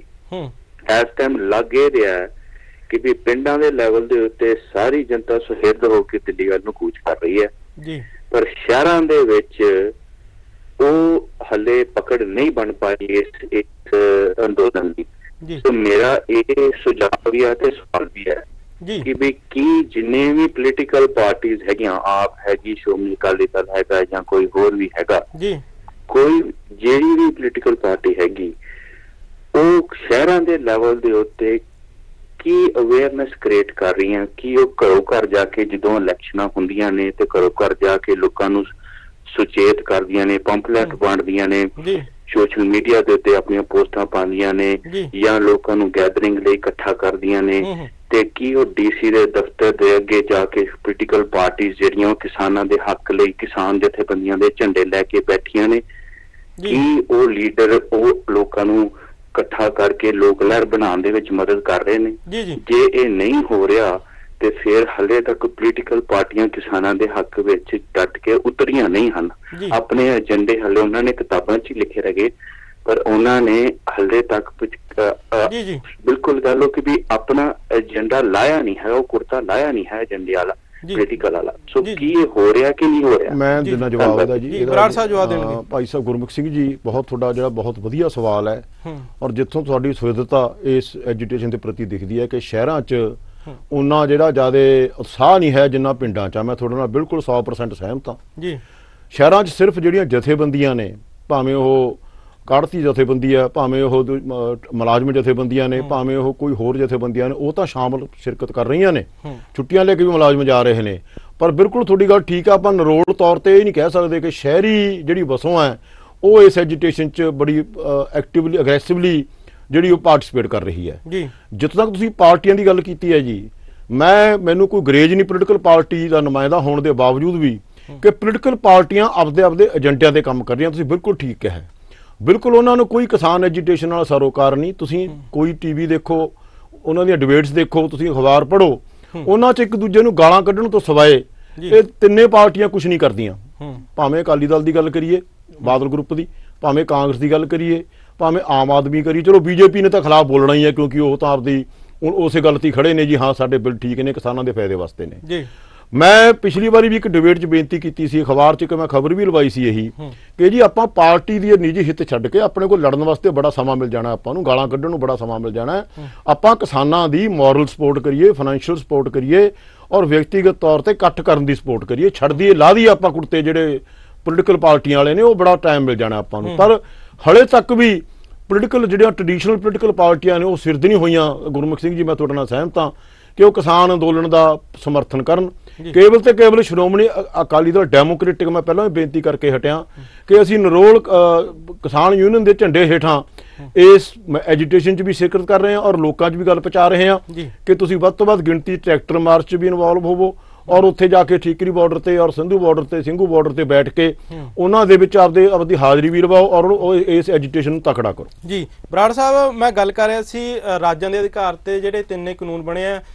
ਮੈਂ ਤੁਹਾਡੇ ਕੋਲੋਂ ਪੁੱਛਣਾ ਚਾਹੁੰਦਾ ਵੀ ਤੁਸੀਂ ਕਿਵੇਂ ਵੇਖਦੇ ਹੋ ਕਾਨੂੰਨਾਂ ਨੂੰ ਤੇ ਰਾਜਾਂ ਦੇ ਅਧਿਕਾਰ ਤੇ ਜਿਹੜਾ ਕੇਂਦਰ ਆਪਣੀ ਸਖਤੀ ਕਰ ਰਹੀ ਹੈ ਜੀ? ਦੇਖੋ ਜੀ, ਜੇ ਤੁਸੀਂ ਕਨਸਟੀਟਿਊਸ਼ਨ ਨੂੰ ਧਿਆਨ ਨਾਲ ਪੜ੍ਹੋ ਜਾਂ ਕਨਸਟੀਟਿਊਸ਼ਨ ਦੀ ਜਿਹੜੀ ਬੈਕਗਰਾਉਂਡ ਹੈ, ਇਹ ਕਿਉਂ ਬਣਿਆ ਕਨਸਟੀਟਿਊਸ਼ਨ ਨੂੰ, ਡਾਕਟਰ BR ਅੰਬੇਦਕਰ ਨੇ ਕਨਸਟੀਟਿਊਸ਼ਨ ਲਿਖਿਆ ਜੀ। ਉਹਨਾਂ ਨੂੰ ਉਸ ਟਾਈਮ ਇਸ ਗੱਲ ਦਾ ਅੰਦਾਜ਼ਾ ਸੀ ਕਿ ਜਿਹੜੇ ਪਾਰਲੀਮੈਂਟਰੀਅਨ ਹੈਗੇ, ਜੇ ਇਹ ਮੈਜੋਰਟੀ 'ਚ ਆ ਜਾਂਦੇ ਨੇ, ਇਹ ਇਹਦੇ ਨਾਲ ਛੇੜਛਾੜ ਕਰ ਸਕਦੇ ਨੇ ਜੀ। ਇਸ ਕਰਕੇ ਉਹਨੇ ਇਹਨੂੰ ਵੰਡਤਾ ਸੀ ਦੋ ਹਿੱਸਿਆਂ 'ਚ ਕਿ ਕਿਹੜੇ ਜਿਹੜੇ ਕੰਮ ਨੇ ਉਹ ਕੇਂਦਰ ਸਰਕਾਰ ਕਰ ਸਕਦਾ, ਔਰ ਕਿਹੜੇ ਕੰਮ ਹੈ ਜਿਹੜੇ ਉਹ ਸਟੇਟ ਜਿਹੜੇ ਸਬਜੈਕਟ ਨੇ ਸਟੇਟਾਂ ਨੂੰ ਕਰਨੇ ਚਾਹੀਦੇ ਨੇ। ਕਿਉਂਕਿ ਉਹਦਾ ਕਾਰਨ ਹੈ ਹਿੰਦੁਸਤਾਨ ਆਪਣਾ ਡੈਮੋਗ੍ਰਾਫਿਕਲੀ ਵੀ, ਔਰ ਲੈਂਗੁਏਜ ਵਾਈਜ਼ ਵੀ, ਔਰ ਕਲਚਰ ਵਾਈਜ਼ ਵੀ ਅਲੱਗ-ਅਲੱਗ ਮੁਲਕ ਹੈ ਜੀ। ਅਲੱਗ-ਅਲੱਗ ਖਿੱਤੇ ਨੇ, ਅਲੱਗ-ਅਲੱਗ ਕਲਚਰ ਨੇ ਉੱਥੇ, ਅਲੱਗ-ਅਲੱਗ ਉੱਥੇ ਦਾ ਜਿਹੜਾ ਪੌਣ ਪਾਣੀ ਹੈ, ਮੌਸਮ ਹੈ, ਅਲੱਗ-ਅਲੱਗ ਬੋਲੀ ਹੈ, ਜਿਹਦੇ ਕਰਕੇ ਤਿੰਨ ਖਾਸ ਤੌਰ ਤੇ ਜੇ ਆਪਾਂ ਹੋਰ ਗੱਲ ਨਾ ਕਰੀਏ, ਜਿਹੜੇ ਤਿੰਨ ਸਬਜੈਕਟ ਰੱਖੇ ਸੀਗੇ ਕਨਸਟੀਟਿਊਸ਼ਨ 'ਚ, ਉਹ ਸਟੇਟ ਸਬਜੈਕਟ ਰੱਖੇ ਸੀ, ਜਿਹਦੇ 'ਚ ਇੱਕ ਐਗਰੀਕਲਚਰ ਆ ਜਾਂਦਾ ਹੈ, ਹੈਲਥ ਆ ਜਾਂਦੀ ਹੈ, ਔਰ ਐਜੂਕੇਸ਼ਨ ਆ ਜਾਂਦੀ ਹੈ ਜੀ। ਐਜੂਕੇਸ਼ਨ ਔਰ ਹੈਲਥ ਤੇ ਤਾਂ ਪਹਿਲਾਂ ਹੀ ਸੈਂਟਰ ਕੇਂਦਰ ਸਰਕਾਰ ਆਪਦਾ ਕਬਜ਼ਾ ਕਰ ਚੁੱਕੀ ਹੈ। ਜਿੰਨੀਆਂ ਵੀ ਪਾਲਿਸੀਆਂ ਬਣਦੀਆਂ ਨੇ ਐਜੂਕੇਸ਼ਨ ਦੀਆਂ ਵੀ ਸੈਂਟਰ 'ਚੋਂ ਬਣਨ ਲੱਗੀਆਂ। ਪਿੱਛੇ ਜੇ ਦੇਖੋ ਬੜਾ ਬਦਲਾਅ ਕੀਤਾ ਇਹਨਾਂ ਨੇ, ਐਵੇਂ ਜਿਵੇਂ ਹੈਲਥ ਦੀਆਂ ਜਿੰਨੀਆਂ ਪਾਲਿਸੀਆਂ ਬਣਦੀਆਂ ਨੇ ਉਹ ਕੇਂਦਰ 'ਚੋਂ ਬਣਦੀਆਂ ਨੇ। ਉਹਦੇ ਤੇ ਕੋਈ ਬਹੁਤ ਜ਼ਿਆਦਾ ਇਤਰਾਜ਼ ਨਹੀਂ ਹੋਇਆ। ਮੈਂ ਸਮਝਦਾ ਪੋਲੀਟੀਕਲ ਪਾਰਟੀ ਨੂੰ ਇਤਰਾਜ਼ ਕਰਨਾ ਚਾਹੀਦਾ ਸੀ, ਉਦੋਂ ਨਹੀਂ ਕੀਤਾ ਉਹਨਾਂ ਨੇ। ਅੱਜ ਹੁਣ ਇਹਨਾਂ ਨੇ ਐਗਰੀਕਲਚਰ ਜਿਹੜਾ ਸੈਕਟਰ ਹੈ ਇਹਨੂੰ ਵੀ ਹਥਿਆਉਣ ਦੀ ਕੋਸ਼ਿਸ਼ ਕੀਤੀ ਹੈ। ਜੇ ਨਾ ਜਥੇਬੰਦੀਆਂ ਉੱਠਦੀਆਂ, ਮੈਂ ਸ਼ਲਾਘਾ ਕਰਦਾ ਜਥੇਬੰਦੀਆਂ ਦੀ, ਕਿਸਾਨ ਜਥੇਬੰਦੀਆਂ ਜਿਨ੍ਹਾਂ ਨੇ ਬਹੁਤ ਵੱਡੀ ਐਜੂਟੇਸ਼ਨ ਕਰਕੇ ਘੱਟੋ ਘੱਟ ਇਸ ਚੀਜ਼ ਨੂੰ ਤਾਂ ਆਪਾਂ ਚੈਲੰਜ ਕੀਤਾ ਨਾ ਕਿ ਇਹ ਸਟੇਟ ਦਾ ਅਧਿਕਾਰ ਹੈ, ਇਹਨੂੰ ਸੈਂਟਰ ਕਿਉਂ ਯੂਜ਼ ਕਰਦਾ ਜੀ। ਇਸ ਕਰਕੇ ਬਹੁਤ ਗਲਤ ਹੋ ਰਿਹਾ ਹੈ ਜੀ। ਜੇ ਇਦਾਂ ਦੀ ਕੰਮ ਚੱਲ ਪਿਆ ਤਾਂ ਇਸ ਮੁਲਕ ਦਾ ਬੜਾ ਨੁਕਸਾਨ ਹੋ ਸਕਦਾ ਹੈ। ਜੇ ਆਪਾਂ ਸਟੇਟ ਸਬਜੈਕਟ ਸਾਰੇ ਖੋਲਾਂਗੇ ਤਾਂ ਆਪਾਂ ਸਟੇਟ ਸਰਕਾਰਾਂ ਕੀ ਕਰਨਗੀਆਂ, ਕੱਲ ਨੂੰ ਲਾਅ ਐਂਡ ਆਰਡਰ ਵੀ ਖੋ ਸਕਦੇ ਨੇ, ਠੀਕ ਹੈ ਕਿ ਨਹੀਂ? ਸੋ ਉਹਦੇ ਨਾਲ ਮੈਂ ਸਮਝਦਾ ਬਹੁਤ ਨੁਕਸਾਨ ਹੋਣਾ, ਉਹਦੇ ਬੜੇ ਮਾੜੇ ਨਤੀਜੇ ਨਿਕਲਣੇ। ਇਸ ਕਰਕੇ ਜਿਹੜੇ ਸਟੇਟ ਸਬਜੈਕਟ ਨੇ ਉਹ ਸਟੇਟ ਸਬਜੈਕਟ ਹੀ ਰਹਿਣੇ ਚਾਹੀਦੇ ਨੇ, ਭਾਵੇਂ ਐਗਰੀਕਲਚਰ ਹੈ, ਭਾਵੇਂ ਹੈਲਥ ਹੈ, ਔਰ ਭਾਵੇਂ ਐਜੂਕੇਸ਼ਨ ਹੈ, ਔਰ ਵਾਪਸ ਕਰਨਾ ਚਾਹੀਦਾ ਇਹਨਾਂ ਨੂੰ। ਦਖਲਅੰਦਾਜ਼ੀ ਕਨਸਟੀਟਿਊਸ਼ਨ ਦੀ ਜਿਹੜੀ ਵਾਇਓਲੇਸ਼ਨ ਹੈ ਜੀ ਇਹ ਬਿਲਕੁਲ, ਜਿਹੜਾ ਇਹਨਾਂ ਨੇ ਐਗਰੀਕਲਚਰ ਤਿੰਨੇ ਲਾ ਬਣਾਏ ਨੇ, ਤੁਸੀਂ ਗੱਲ ਕੀਤੀ ਹੈ ਤਿੰਨਾਂ ਲਾਅ ਦੀ, ਬਿਲਕੁਲ ਸਭ ਤੋਂ ਪਹਿਲਾਂ ਤਾਂ ਇਹਨਾਂ ਨੇ ਕਨਸਟੀਟਿਊਸ਼ਨ ਨੂੰ ਵਾਇਓਲੇਟ ਕੀਤਾ ਹੈ ਇਹ ਲਾਅ ਬਣਾ ਕੇ, ਨੰਬਰ 1। ਨੰਬਰ 2 ਤੇ ਜਿਹੜੇ ਆਰਡੀਨੈਂਸ ਬਣਾ ਕੇ ਇਹ ਲਾਅ ਲਿਆਂਦੇ ਨੇ, ਜਿਨ੍ਹਾਂ ਦਿਨਾਂ 'ਚ ਲੋਕ ਮਰ ਰਹੇ ਸੀ, ਕੋਵਿਡ ਦਾ ਪ੍ਰਕੋਪ ਆਇਆ ਹੋਇਆ ਸੀ, ਉਹਨਾਂ ਦਿਨਾਂ 'ਚ ਇਹਨਾਂ ਨੇ ਇਹ ਲਾਅ ਬਣਾ ਕੇ ਆਰਡੀਨੈਂਸ ਨੇ ਪਾਸ ਕਰਕੇ ਇਹਨਾਂ ਨੇ ਇਹ ਜਿੱਥੋਂ ਇਹਨਾਂ ਦੀ ਬਦਨੀਤੀ ਹੈ, ਜਿਹੜੀ ਮਾੜੀ ਨੀਤ ਜਿਹੜੀ ਹੈ ਉਹ ਦਿਖ ਰਹੀ ਹੈ ਕਿ ਇਹ ਜਿਹੜੇ ਤਿੰਨੇ ਲਾਅ ਨੇ ਇਹ ਇਹਨਾਂ ਨੇ ਸਟੇਟ ਤੋਂ ਖੋਹ ਕੇ ਕਾਨੂੰਨ ਬਣਾਏ ਔਰ ਕਾਰਪੋਰੇਟ ਘਰਾਣਿਆਂ ਨੂੰ ਫਾਇਦਾ ਪਹੁੰਚਾਉਣ ਵਾਸਤੇ, ਖੇਤੀ ਦੇ ਸਿਸਟਮ ਨੂੰ ਬਦਲਣ ਵਾਸਤੇ, ਖੇਤੀ ਕਿਸਾਨਾਂ ਦੇ ਹੱਥ 'ਚੋਂ ਕਾਰਪੋਰੇਟ ਹਾਊਸਾਂ ਨੂੰ ਦੇਣ ਵਾਸਤੇ ਇਹ ਤਿੰਨੇ ਬਿੱਲ ਬਣਾਏ ਨੇ। ਇਸੇ ਕਰਕੇ ਇਹਦਾ ਬਹੁਤ ਵੱਡੇ ਪੱਧਰ ਤੇ ਨਾ ਇਕੱਲੇ ਪੰਜਾਬ 'ਚ ਨਹੀਂ, ਹਰਿਆਣੇ 'ਚ ਨਹੀਂ, ਸਾਰੇ ਹਿੰਦੁਸਤਾਨ 'ਚ ਬਲਕਿ ਸਾਰੀ ਦੁਨੀਆ 'ਚ ਇਹਦਾ ਵਿਰੋਧ ਹੋ ਰਿਹਾ ਹੈ ਜੀ। ਬਰਾੜ ਸਾਹਿਬ ਨੇ ਬਹੁਤ ਹੀ ਵਿਸਥਾਰ ਦੇ ਨਾਲ, ਸੁਹਿਰਦਤਾ ਦੇ ਨਾਲ ਜਿਹੜਾ ਇਹਨਾਂ ਬਾਰੇ ਦੱਸਿਆ ਸਾਨੂੰ। ਬਰਾੜ ਸਾਹਿਬ, ਜੇ ਆਪਾਂ ਗੱਲ ਕਰੀਏ ਤਾਂ ਜਿਹੜਾ ਇਹ ਅੰਦੋਲਨ ਹੈ ਇਹਦਾ ਕਿਤੇ ਨਾ ਕਿਤੇ ਅਸਰ, ਕਿਉਂਕਿ ਆਪਾਂ ਬਰਾੜ ਸਾਹਿਬ ਕਾਲ ਲੈਂਦੇ। ਹਾਂਜੀ ਹਾਂਜੀ, ਸਤਿ ਸ਼੍ਰੀ ਅਕਾਲ ਜੀ, ਸਵਾਗਤ ਹੈ। ਤੁਹਾਡਾ ਨਾਮ? ਮੈਂ ਬਲਬੀਰ ਜੰਡੂ ਬੋਲ ਰਿਹਾ ਬਾਲ ਜੀ। ਹਾਂਜੀ ਜੰਡੂ ਸਾਹਿਬ, ਸਤਿ ਸ਼੍ਰੀ ਅਕਾਲ ਜੀ। ਜੰਡੂ ਸਾਹਿਬ, ਸਵਾਗਤ ਹੈ ਜੀ। ਸਤਿ ਸ਼੍ਰੀ ਅਕਾਲ ਬਰਾੜ ਸਾਹਿਬ। ਹਾਂਜੀ ਹਾਂਜੀ ਸਰ, ਸਤਿ ਸ਼੍ਰੀ ਅਕਾਲ ਜੀ। ਬਰਾੜ ਜੀ ਇਸ ਤਰ੍ਹਾਂ ਹੈਗਾ, ਹਾਂਜੀ ਆਪਾਂ ਗੱਲ ਤੁਸੀਂ ਕਰ ਰਹੇ ਆ ਜਿਹੜੇ ਆਪਣੇ ਕੇਂਦਰ ਤੇ ਰਾਜਾਂ ਦੇ ਜਿਹੜੇ ਵਿਸ਼ੇ ਹੈ, ਸੰਵਿਧਾਨਕ ਤੌਰ ਤੇ ਜਿਹੜੇ ਹੱਕ ਹੈ, ਅਧਿਕਾਰ ਹੈਗੇ ਮਿਲੇ ਹੋਏ, ਪਰ ਇਹਦੇ ਲਈ ਹੁਣ ਜਦੋਂ ਰਾਜਾਂ ਦੇ ਅਧਿਕਾਰ ਲਗਾਤਾਰ ਹੀ ਉਹਨਾਂ ਤੇ ਛਾਪਾ ਮਾਰ ਰਹੀ ਹੈ ਕੇਂਦਰ ਸਰਕਾਰ, ਤਾਂ ਉਹਦੇ ਖਿਲਾਫ ਰਾਜਸੀ ਪਾਰਟੀਆਂ ਨੇ ਉੱਠ ਕੇ ਕਿਉਂ ਨਹੀਂ ਕੋਈ ਅੰਦੋਲਨ ਸ਼ੁਰੂ ਕੀਤਾ? ਦੇਖੋ ਜੀ, ਰਾਜਸੀ ਪਾਰਟੀਆਂ, ਮੈਂ ਪਹਿਲਾਂ ਵੀ ਜੰਡੂ ਸਾਹਿਬ ਬੇਨਤੀ ਕਰਕੇ ਹਟਿਆ, ਉਹ ਤਾਂ ਬਾਈ ਇਲੈਕਸ਼ਨ ਦੇਖ ਰਹੀਆਂ ਨੇ। ਉਹਨਾਂ ਨੂੰ ਇਹ ਲੱਗਦਾ ਵੀ ਕਿਤੇ ਅਸੀਂ ਬਾਈ ਇਲੈਕਸ਼ਨ 'ਚ ਨਾ ਨੁਕਸਾਨ ਖਾ ਜਾਈਏ, ਉਹ ਤਾਂ ਉਸ ਪਾਸੇ ਲੱਗੀਆਂ ਹੋਈਆਂ ਨੇ। ਨਾਟ ਓਨਲੀ ਕੱਲੇ ਸਟੇਟ ਸਬਜੈਕਟ ਦੀ ਗੱਲ ਕਰੀਏ ਆਪਾਂ, ਉਹ ਕਿਸੇ ਵੀ ਵਿਸ਼ੇ ਤੇ ਨਹੀਂ ਬੋਲ ਰਹੀਆਂ। ਈਵਨ ਕਿਸਾਨੀ ਅੰਦੋਲਨ ਤੇ ਵੀ ਉਹ ਗੋਂਗਲੋਂ ਤੋਂ ਮਿੱਟੀ ਝਾੜ ਰਹੀਆਂ ਨੇ। ਉਹ ਕੋਈ ਸਿਰਦ ਹੋ ਕੇ ਪਾਰਟੀ ਇਹਦੀ ਆਪਣੀ ਕਿਸਾਨ ਯੂਨੀਅਨਾਂ ਦੀ ਮਦਦ ਨਹੀਂ ਕਰ ਰਹੀਆਂ ਪੋਲੀਟੀਕਲ ਪਾਰਟੀਆਂ। ਤੁਸੀਂ ਉਹਨਾਂ ਦਾ ਜਦੋਂ ਦੀ ਐਜੀਟੇਸ਼ਨ ਚੱਲੀ ਹੈ, ਇਹਦੀ ਹਿਸਟਰੀ ਚੱਕੋ ਐਜੀਟੇਸ਼ਨ, ਕਦੋਂ ਦੇਖੋ ਕਦੋਂ ਉਹਨਾਂ ਨੇ ਇਹਨਾਂ ਦੇ ਨਾਲ ਸ਼ਾਮਲ ਹੋ ਕੇ ਕੋਈ ਵੀ ਸਟੈਪ ਚੱਕਿਆ ਹੁਣ ਤੱਕ। ਸੋ ਇਸ ਕਰਕੇ ਮੈਂ ਪਹਿਲਾਂ ਵੀ ਬੇਨਤੀ ਕਰਕੇ ਹਾਂਜੀ ਜੀ ਦੱਸੋ। ਮੈਂ ਪਹਿਲਾਂ ਵੀ ਇਹੀ ਬੇਨਤੀ ਕਰਕੇ ਹਟਿਆ ਕਿ ਇਹ ਸਬਜੈਕਟ ਤਾਂ ਪੋਲੀਟੀਕਲ ਪਾਰਟੀਆਂ ਨੂੰ, ਸਟੇਟ ਰੀਜਨਲ ਪਾਰਟੀ ਨੂੰ ਬੜੀ ਦੇਰ ਪਹਿਲਾਂ ਚੱਕ ਲੈਣਾ ਚਾਹੀਦਾ ਸੀ। ਜਦੋਂ ਐਜੂਕੇਸ਼ਨ ਖੋਈ ਹੈ ਇਹਨਾਂ ਨੇ, ਐਜੂਕੇਸ਼ਨ ਪਾਲਿਸੀ ਬਣਾਈ ਹੈ ਕੇਂਦਰ ਨੇ, ਹੈਲਥ ਪਾਲਿਸੀ ਬਣਾਈ ਹੈ, ਉਦੋਂ ਘੱਟੋ ਘੱਟ ਰੀਜਨਲ ਪਾਰਟੀਆਂ ਨੂੰ ਤਾਂ ਸਟੈਪ ਚੱਕਣਾ ਚਾਹੀਦਾ ਸੀ ਨਾ, ਵੀ ਜੇ ਸਾਡੇ ਅਧਿਕਾਰ ਖੋ ਰਹੇ ਹੋ। ਉਹਦੇ ਬਰਾੜ ਜੀ ਇਹ ਗੱਲ ਤਾਂ ਹੈ ਨਾ ਕਿ ਜਿਹੜੀਆਂ ਪਾਰਟੀਆਂ ਚੱਕਦੀਆਂ ਸੀ ਉਹ ਉਦੋਂ ਰਾਜ ਭਾਗ ਲਈ ਸੀਗੀਆਂ, ਉਹਨਾਂ ਨੇ ਇਹਨੂੰ ਛੇੜਿਆ ਨਹੀਂ। ਸ਼੍ਰੋਮਣੀ ਅਕਾਲੀ ਦਲ ਹੁਣ ਸਭ ਤੋਂ ਪਹਿਲਾਂ ਇਸ ਮਾਮਲੇ ਨੂੰ ਚੁੱਕਿਆ ਜਦੋਂ ਅਨੰਦਪੁਰ ਸਾਹਿਬ ਦਾ ਮਤਾ ਲੈ ਕੇ ਆਏ। ਹਾਂਜੀ, ਠੀਕ ਹੈ ਨਾ ਜੀ। ਹਾਂਜੀ, ਤਾਂ ਉਸ ਤੋਂ ਬਾਅਦ ਲਗਾਤਾਰ ਹੀ ਸ਼੍ਰੋਮਣੀ ਅਕਾਲੀ ਦਲ ਤਾਂ ਇਹਦੇ ਬਾਰੇ ਚੁੱਪ ਹੀ ਹੋ ਗਿਆ। ਦੇਖੋ ਜੀ, ਸ਼੍ਰੋਮਣੀ ਅਕਾਲੀ ਦਲ, ਬਾਦਲ ਦੀ ਗੱਲ ਕਰਦੇ ਆ ਆਪਾਂ, ਸ਼੍ਰੋਮਣੀ ਅਕਾਲੀ ਦਲ ਦੀ ਨਹੀਂ ਕਰਦੇ, ਬਾਦਲ ਦਲ ਦੀ ਗੱਲ ਕਰਦੇ ਆ। ਚਾਹੇ ਸਰਦਾਰ ਪ੍ਰਕਾਸ਼ ਸਿੰਘ ਬਾਦਲ ਹੋਏ ਨੇ, ਚਾਹੇ ਸੁਖਬੀਰ ਸਿੰਘ ਬਾਦਲ ਹੋਏ ਨੇ, ਜਦੋਂ ਸਰਕਾਰ 'ਚ ਹੁੰਦੇ ਨੇ ਉਦੋਂ ਇਹਨਾਂ ਦੇ ਚਿਹਰੇ ਹੋਰ ਹੁੰਦੇ ਨੇ, ਜਦੋਂ ਇਹ ਆਪੋਜੀਸ਼ਨ 'ਚ ਹੁੰਦੇ ਨੇ ਉਦੋਂ ਚਿਹਰੇ ਹੋਰ ਹੁੰਦੇ ਨੇ। ਇਸ ਕਰਕੇ ਇਹਨਾਂ ਨੇ ਕੁਝ ਨਹੀਂ ਕੀਤਾ ਜੀ। ਜਿਹੜਾ ਅੱਜ ਪੰਜਾਬ ਸੰਤਾਪ ਭੋਗ ਰਿਹਾ ਹੈ, ਉਹਦੇ 'ਚ ਇਹਨਾਂ ਦਾ ਬਹੁਤ ਵੱਡਾ ਯੋਗਦਾਨ ਹੈ। ਮੈਂ ਇੰਨੀ ਗੱਲ ਹੀ ਕਹਿ ਸਕਦਾ ਇਹਨਾਂ ਬਾਰੇ। ਨਹੀਂ, ਡੈਮੋਕ੍ਰੈਟਿਕ ਸ਼੍ਰੋਮਣੀ ਅਕਾਲੀ ਦਲ ਕੀ ਕਰ ਰਿਹਾ ਜੀ ਇਹਦੇ ਲਈ? ਦੇਖੋ ਜੀ, ਡੈਮੋਕ੍ਰੈਟਿਕ ਸ਼੍ਰੋਮਣੀ ਅਕਾਲੀ ਦਲ ਹੁਣ ਤਾਂ ਅੱਜ ਦੀ ਡੇਟ 'ਚ ਤਾਂ ਅਸੀਂ ਕਿਸਾਨਾਂ ਦਾ ਸਮਰਥਨ ਕਰ ਰਹੇ ਹਾਂ। ਪਹਿਲਾਂ ਤਾਂ ਜਿਹੜਾ ਅੱਜ ਸਭ ਤੋਂ ਵੱਡਾ ਮੁੱਦਾ ਬਣਿਆ ਹੋਇਆ ਹੈ ਉਹ ਕਿਸਾਨੀ ਐਜੀਟੇਸ਼ਨ ਨੂੰ ਕਾਮਯਾਬ ਕਰਕੇ ਤਿੰਨੇ ਬਿੱਲ ਵਾਪਸ ਕਰਾ ਕੇ ਕਿਸਾਨਾਂ ਨੂੰ ਜਿੱਤ ਜਿਹੜੀ ਹੈ ਦਿਵਾਉਣ ਦਾ ਡੈਮੋਕ੍ਰੈਟਿਕ ਸ਼੍ਰੋਮਣੀ ਅਕਾਲੀ ਦਲ ਲੱਗਿਆ ਹੋਇਆ। ਉਹਦੇ ਨਾਲ ਦੇਖੋ ਤੁਹਾਡਾ ਬੜਾ ਵੱਡਾ ਕੰਮ ਹੋ ਜਾਣਾ ਜੇ ਤਿੰਨੇ ਬਿੱਲ ਵਾਪਸ ਹੋ ਜਾਂਦੇ ਨੇ। ਮੈਂ ਸਮਝਦਾ ਬੜਾ ਵੱਡਾ ਇੱਕ ਚੈਲੰਜਿੰਗ ਜੌਬ ਹੋ ਜਾਣੀ ਹੈ ਇਹ ਵੀ। ਹਾਂਜੀ, ਇਹ ਜਿਹੜੇ ਸਟੇਟਾਂ ਦੇ ਅਧਿਕਾਰ ਨੇ ਸਟੇਟਾਂ ਚੁੱਪ ਕਰਕੇ ਨਹੀਂ ਬੈਠਣਗੀਆਂ, ਮੈਂ ਸਮਝਦਾ ਜੀ। ਹਾਂ ਜੀ ਠੀਕ ਹੈ ਜੀ, ਧੰਨਵਾਦ ਜੰਡੂ ਸਾਹਿਬ, ਧੰਨਵਾਦ। ਹਾਂਜੀ ਬਰਾੜ ਸਾਹਿਬ, ਮੈਂ ਗੱਲ ਕਰ ਰਿਹਾ ਸੀ ਕਿ ਜਿਹੜਾ ਪੰਜਾਬ ਦਾ ਦਿਹਾਤੀ ਵਿਕਾਸ ਫੰਡ ਹੈ ਉਹਦੇ ਵਿੱਚ ਕੇਂਦਰ ਵੱਲੋਂ ਕਟੌਤੀ ਕਰ ਦਿੱਤੀ ਗਈ ਹੈ। ਜਿਹੜਾ ਪਹਿਲਾਂ ਫੰਡ ਮਿਲਦਾ ਸੀ ਉਹ ਲਗਾਤਾਰ 60 ਸਾਲ ਤੋਂ ਮਿਲ ਰਿਹਾ ਹੈ, 3% ਤੋਂ ਘਟਾ ਕੇ 1% ਤੇ ਲਿਆਂਦਾ ਗਿਆ। ਇਹਦੇ ਵਿੱਚ ਪੰਜਾਬ ਦੇ ਵਿੱਤ ਮੰਤਰੀ ਮਨਪ੍ਰੀਤ ਸਿੰਘ ਦਾ ਕਹਿਣਾ ਹੈ ਕਿ ਇਹ ਜਿਹੜਾ ਅੰਦੋਲਨ ਹੈ ਉਹਦੇ ਕਰਕੇ ਕੇਂਦਰ ਨੇ ਪੰਜਾਬ ਦੇ ਨਾਲ ਵਿਤਕਰਾ ਕੀਤਾ। ਕੀ ਕਹਿਣਾ ਚਾਹੋਗੇ ਤੁਸੀਂ? ਦੇਖੋ ਜੀ, ਇਹਦੇ 'ਚ ਤਾਂ ਕੋਈ ਸ਼ੱਕ ਨਹੀਂ ਹੈ ਕਿ ਕੇਂਦਰ ਪੰਜਾਬ ਨਾਲ ਵਿਤਕਰਾ ਕਰਦਾ ਆ ਰਿਹਾ। ਅੱਜ ਤੋਂ ਨਹੀਂ ਕਰਦਾ ਆ ਰਿਹਾ, ਜਦੋਂ ਤੋਂ ਦੇਸ਼ ਆਜ਼ਾਦ ਹੋਇਆ ਹੈ ਪੰਜਾਬ ਨਾਲ ਤਾਂ ਵਿਤਕਰਾ ਉਦੋਂ ਤੋਂ ਹੀ ਹੁੰਦਾ ਆ ਰਿਹਾ। ਭਾਵੇਂ ਪੰਜਾਬ ਸੂਬਾ ਬਣਿਆ, ਵਿੱਚੋਂ ਹਰਿਆਣਾ ਕੱਢਿਆ, ਹਿਮਾਚਲ ਕੱਢਿਆ, ਭਾਵੇਂ ਕਿਸੇ ਵੀ ਲੈਵਲ ਤੇ ਗੱਲ ਕਰ ਲਓ, ਕੋਈ ਸ਼ੱਕ ਨਹੀਂ ਕਿ ਉਹ ਤਾਂ ਬਿਲਕੁਲ ਹੀ ਜਿਹੜਾ ਪੰਜਾਬ ਨਾਲ ਤਾਂ ਧੱਕਾ ਸ਼ੁਰੂ ਤੋਂ ਹੁੰਦਾ ਆ ਰਿਹਾ। ਪਰ ਜਿਹੜਾ ਹੁਣ ਇਹ ਕਰ ਰਹੇ ਨੇ ਬੀਜੇਪੀ ਸਰਕਾਰ ਤਾਂ ਸਿੱਧੀ ਪੰਜਾਬ ਨੂੰ ਮਾਰਨ ਵਾਸਤੇ ਲੱਗ ਗਈ। ਭਾਵੇਂ ਆਪਾਂ ਕੈਸ਼ ਕ੍ਰੈਡਿਟ ਲਿਮਿਟ ਦੀ ਗੱਲ ਕਰੀਏ, ਭਾਵੇਂ ਆਪਾਂ RDF ਦੀ ਗੱਲ ਕਰੀਏ, ਔਰ ਭਾਵੇਂ ਆਪਾਂ APMC ਐਕਟ ਦੀ ਗੱਲ ਕਰੀਏ ਜੀ। ਹੁਣ APMC ਐਕਟ 'ਚ ਇਹਨਾਂ ਦਾ ਜਿਹੜਾ, ਜੇ ਤੁਸੀਂ ਉਹ ਪੜ੍ਹੇ ਹੋਣ, ਜਿਹੜੇ ਤਿੰਨੇ ਕਾਨੂੰਨ ਨੇ, ਉਹਦੇ 'ਚ APMC ਐਕਟ ਨੂੰ ਖਤਮ ਕਰ ਰਹੇ ਨੇ। ਉਹ ਕਹਿੰਦੇ ਵੀ ਜਿਹੜੀਆਂ ਪ੍ਰਾਈਵੇਟ ਮੰਡੀਆਂ ਹੋਣਗੀਆਂ ਉਹਨਾਂ ਤੇ APMC ਐਕਟ ਲਾਗੂ ਨਹੀਂ ਹੋਊਗਾ ਜੀ। ਉਹ ਲਾਗੂ ਨਾ ਹੋਣ ਦਾ ਮਤਲਬ ਕੀ ਹੈ ਕਿ ਜਿਹੜਾ ਵੀ 4% 5% ਜਿਹੜੀ ਫੀਸ ਆਉਂਦੀ ਹੈ, ਮੰਡੀ ਫੀਸ ਆਉਂਦੀ ਹੈ, ਉਹ ਖਤਮ ਹੋ ਜੂਗੀ। ਔਰ ਮੰਡੀ ਬੋਰਡ ਦੀ ਜਿਹੜੀ 4000 5000 ਕਰੋੜ ਰੁਪਏ ਦੀ ਆਮਦਨ ਹੈ ਉਹ ਖਤਮ ਹੋ ਜੂਗੀ। ਔਰ ਪੰਜਾਬ ਸਾਡੇ ਮੂਹਰੇ ਹੱਥ ਅੱਡ ਕੇ ਬੈਠਾ ਰਹੇ, ਠੂਠਾ ਪੜ ਕੇ ਸਾਤੋਂ ਪੈਸੇ ਮੰਗੀ ਜਾਵੇ, ਸਾਡਾ ਜੀ ਕਰੇ ਦੇਈਏ, ਜੀ ਕਰੇ ਨਾ ਦੇਈਏ। ਸੋ ਇਹਦਾ ਪੰਜਾਬ ਨੂੰ ਮੈਂ ਸਮਝਦਾ ਭਿਖਾਰੀ ਬਣਾਉਣ ਦੀ ਰਾਹ ਤੇ ਤੁਰਿਆ ਹੋਇਆ ਜਿਹੜਾ ਕੇਂਦਰ ਹੈ, ਇਹਦੇ ਤੇ ਇਹਨਾਂ ਨੂੰ ਕੰਟਰੋਲ ਕਰਨਾ ਚਾਹੀਦਾ ਹੈ। ਨਹੀਂ ਤਾਂ ਫਿਰ ਇਹ ਜਿਹੜਾ ਹੈ, ਜੋ ਇਹ ਐਜੀਟੇਸ਼ਨ ਜਿੱਦਾਂ ਹੁਣ ਚੱਲ ਰਹੀ ਹੈ, ਇਦਾਂ ਹੀ ਇਹ ਐਜੀਟੇਸ਼ਨ ਹੁੰਦੀਆਂ ਰਹਿਣਗੀਆਂ ਔਰ ਇਹਦੇ ਲਈ ਗਵਰਨਮੈਂਟ ਆਫ ਇੰਡੀਆ ਜ਼ਿੰਮੇਵਾਰ ਹੋਊਗੀ ਇਸ ਗੱਲ ਦੀ ਜੀ। ਮੈਂ ਤੁਹਾਡੀ ਗੱਲ ਦੇ ਵਿੱਚ ਵਾਧਾ ਕਰਦਾ। ਨਵਜੋਤ ਸਿੰਘ ਸਿੱਧੂ ਨੇ ਪਿਛਲੇ ਦਿਨੇ ਬਿਆਨ ਦਿੱਤਾ ਸੀ ਕਿ ਜਿਹੜਾ FCI ਆ, ਫੂਡ ਕਾਰਪੋਰੇਸ਼ਨ ਆਫ ਇੰਡੀਆ, ਉਹਦੇ ਵਿੱਚ ਜਦੋਂ ਦੀ ਕੇਂਦਰ ਸਰਕਾਰ ਨੇ ਸਾਂਭੀ ਆ ਆਪਣੀ ਜਿਹੜਾ ਰਾਜ ਭਾਗ ਆ, ਉਹਦੇ ਵਿੱਚ ਜਿਹੜਾ ਪਹਿਲਾਂ ਕਰਜ਼ਾ ਸੀ ਉਹ ਤੋਂ ਕਾਫੀ ਜ਼ਿਆਦਾ ਵੱਧ ਗਿਆ। 4 ਲੱਖ ਕਰੋੜ ਦਾ ਜਿਹੜਾ ਕਰਜ਼ਾ, ਕਿਉਂਕਿ ਉਹਨਾਂ ਦਾ ਕਹਿਣਾ ਸੀ FCI ਆ ਜੇ ਕਮਜ਼ੋਰ ਹੋ ਜੂਗੀ ਤਾਂ ਮੰਡੀ ਆਪਣੇ ਆਪ ਖਤਮ ਹੋ ਜੂਗੀ। ਤੁਸੀਂ ਕਿਵੇਂ ਵੇਖਦੇ ਹੋ ਜੀ ਇਹਨੂੰ? ਦੇਖੋ, ਇਹ ਤਾਂ ਪਹਿਲਾ ਸਟੈਪ ਹੈ ਇਹਨਾਂ ਦਾ ਜੀ। ਹੁਣ ਅਡਾਨੀਆਂ ਨੇ ਕੀ ਕੀਤਾ ਹੈ, ਬਿਲਕੁਲ ਠੀਕ ਹੈ ਨਵਜੋਤ ਸਿੰਘ ਸਿੱਧੂ ਦੀ ਗੱਲ ਕਿ ਜਿਹੜੀ ਇਹ ਕਰਜ਼ਾ ਵੱਧ ਕੇ, ਉਦੋਂ ਫਿਗਰ ਦੱਸੀ ਸੀ ਉਹਨਾਂ ਨੇ ਕਿ ਮਨਮੋਹਨ ਸਿੰਘ ਵੇਲੇ ਕਿੰਨਾ ਸੀ, ਅੱਜ ਕਿੰਨਾ ਹੈ, ਬਹੁਤ ਜ਼ਿਆਦਾ ਵੱਡਾ ਕਰਜ਼ਾ ਹੋਇਆ, ਕੋਈ ਸ਼ੱਕ ਨਹੀਂ ਇਸ ਗੱਲ 'ਚ। ਪਰ ਜਿੱਥੋਂ ਤੱਕ FCI ਖਤਮ ਹੋਣ ਵਾਲੀ ਗੱਲ ਹੈ, ਇਹ ਬਿਲਕੁਲ ਮੈਂ ਸਹਿਮਤ ਹਾਂ ਸਰਦਾਰ ਨਵਜੋਤ ਸਿੰਘ ਸਿੱਧੂ ਨਾਲ। ਹੁਣ ਇਹਨਾਂ ਨੇ ਕੀ ਕੀਤਾ ਤੁਹਾਡੇ ਨੌਲੇਜ 'ਚ ਹੋਣਾ ਹੈ ਕਿ ਅਡਾਨੀਆਂ ਨੇ ਹੁਣ ਵੱਖ-ਵੱਖ ਸਟੇਟਾਂ 'ਚ, ਵੱਖ-ਵੱਖ ਜ਼ਿਲ੍ਹਿਆਂ 'ਚ ਸੀਲੋ ਬਣਾਏ ਨੇ ਜਿਹੜੇ। ਇੰਨੀ ਕਪੈਸਿਟੀ, ਸਟੋਰਿੰਗ ਕਪੈਸਿਟੀ ਅੱਜ ਉਹਨਾਂ ਕੋਲ ਹੋ ਗਈ ਕਿ ਉਹ ਨਾਰਥ ਇੰਡੀਆ ਦੀ ਜਿੰਨੀ ਵੀ ਫਸਲ ਹੈ, ਕਣਕ ਤੇ ਝੋਨਾ, ਉਹ ਸਟੋਰੇਜ ਕਰ ਸਕਦੇ ਨੇ। ਔਰ ਅਡਾਨੀ ਦਾ ਬਿਆਨ ਪਿੱਛੇ ਜੇ ਆਇਆ ਸੀ ਜੀ, ਚ ਉਹਨੇ ਇਹ ਗੱਲ ਕਹੀ ਹੈ ਕਿ ਜੀ ਮੈਂ ਤਾਂ ਸਿਰਫ FCI ਦੀ ਸਟੋਰੇਜ ਕਰਨੀ ਹੈ, ਮੇਰਾ ਆਪਦਾ ਜਿਹੜਾ ਹੈਗਾ ਕੋਈ ਫਸਲ ਖਰੀਦਣ ਦਾ ਕੋਈ ਕਿਸੇ ਕਿਸਮ ਦਾ ਪ੍ਰੋਗਰਾਮ ਨਹੀਂ ਹੈ, ਮੈਂ ਤਾਂ FCI ਦੀ ਸਟੋਰੇਜ ਕਰਨੀ ਹੈ। ਇਹ ਪਹਿਲਾ ਸਟੈਪ ਹੈ ਕਾਰਪੋਰੇਟ ਦੇ ਹੱਥ ਫਸਲਾਂ ਦੇਣ ਦਾ, ਸਟੋਰੇਜ ਦੇਣ ਦਾ, ਕਿ FCI ਦੀ ਜਿਹੜੀ ਸਾਰੀ ਸਟੋਰੇਜ ਹੈ ਉਹ ਅਡਾਨੀਆਂ ਨੂੰ ਦੇ ਦਿਓ ਜੀ। ਅਗਲਾ ਸਟੈਪ ਇਹ ਹੋਊਗਾ ਕਿ ਜੀ ਹੁਣ ਖਰੀਦ ਵੀ ਜਿਹੜੇ, ਕਿਉਂਕਿ ਸਮਾਨ ਸਾਰਾ ਅਡਾਨੀਆਂ ਕੋਲੇ ਪਿਆ, ਜੇ ਚੌਲ ਛਿੱਲ ਹੋਣੇ ਨੇ ਉਹ ਵੀ ਅਡਾਨੀਆਂ ਨੇ ਕਰਨੇ ਨੇ, ਵੇਚਣੇ ਨੇ ਉਹ ਵੀ ਅਡਾਨੀਆਂ ਨੇ ਵੇਚਣੇ ਨੇ। ਔਰ ਪੂਰੀ ਦੀ ਪੂਰੀ ਸਕੀਮ ਹੈ ਇਹ BJP ਦੀ ਕਿ ਜੀ ਅਸੀਂ ਕਾਰਪੋਰੇਟ ਦੇ ਹੱਥ ਜਿਹੜਾ ਫੂਡ ਬਿਜ਼ਨਸ ਹੈ ਉਹ ਕਾਰਪੋਰੇਟ ਦੇ ਹੱਥ ਸਾਂਭਦੀ ਹੈ, ਭਾਵੇਂ ਉਹ ਖੇਤੀ ਹੈ, ਭਾਵੇਂ ਉਹਦੀ ਮਾਰਕੀਟਿੰਗ ਹੈ ਜੀ।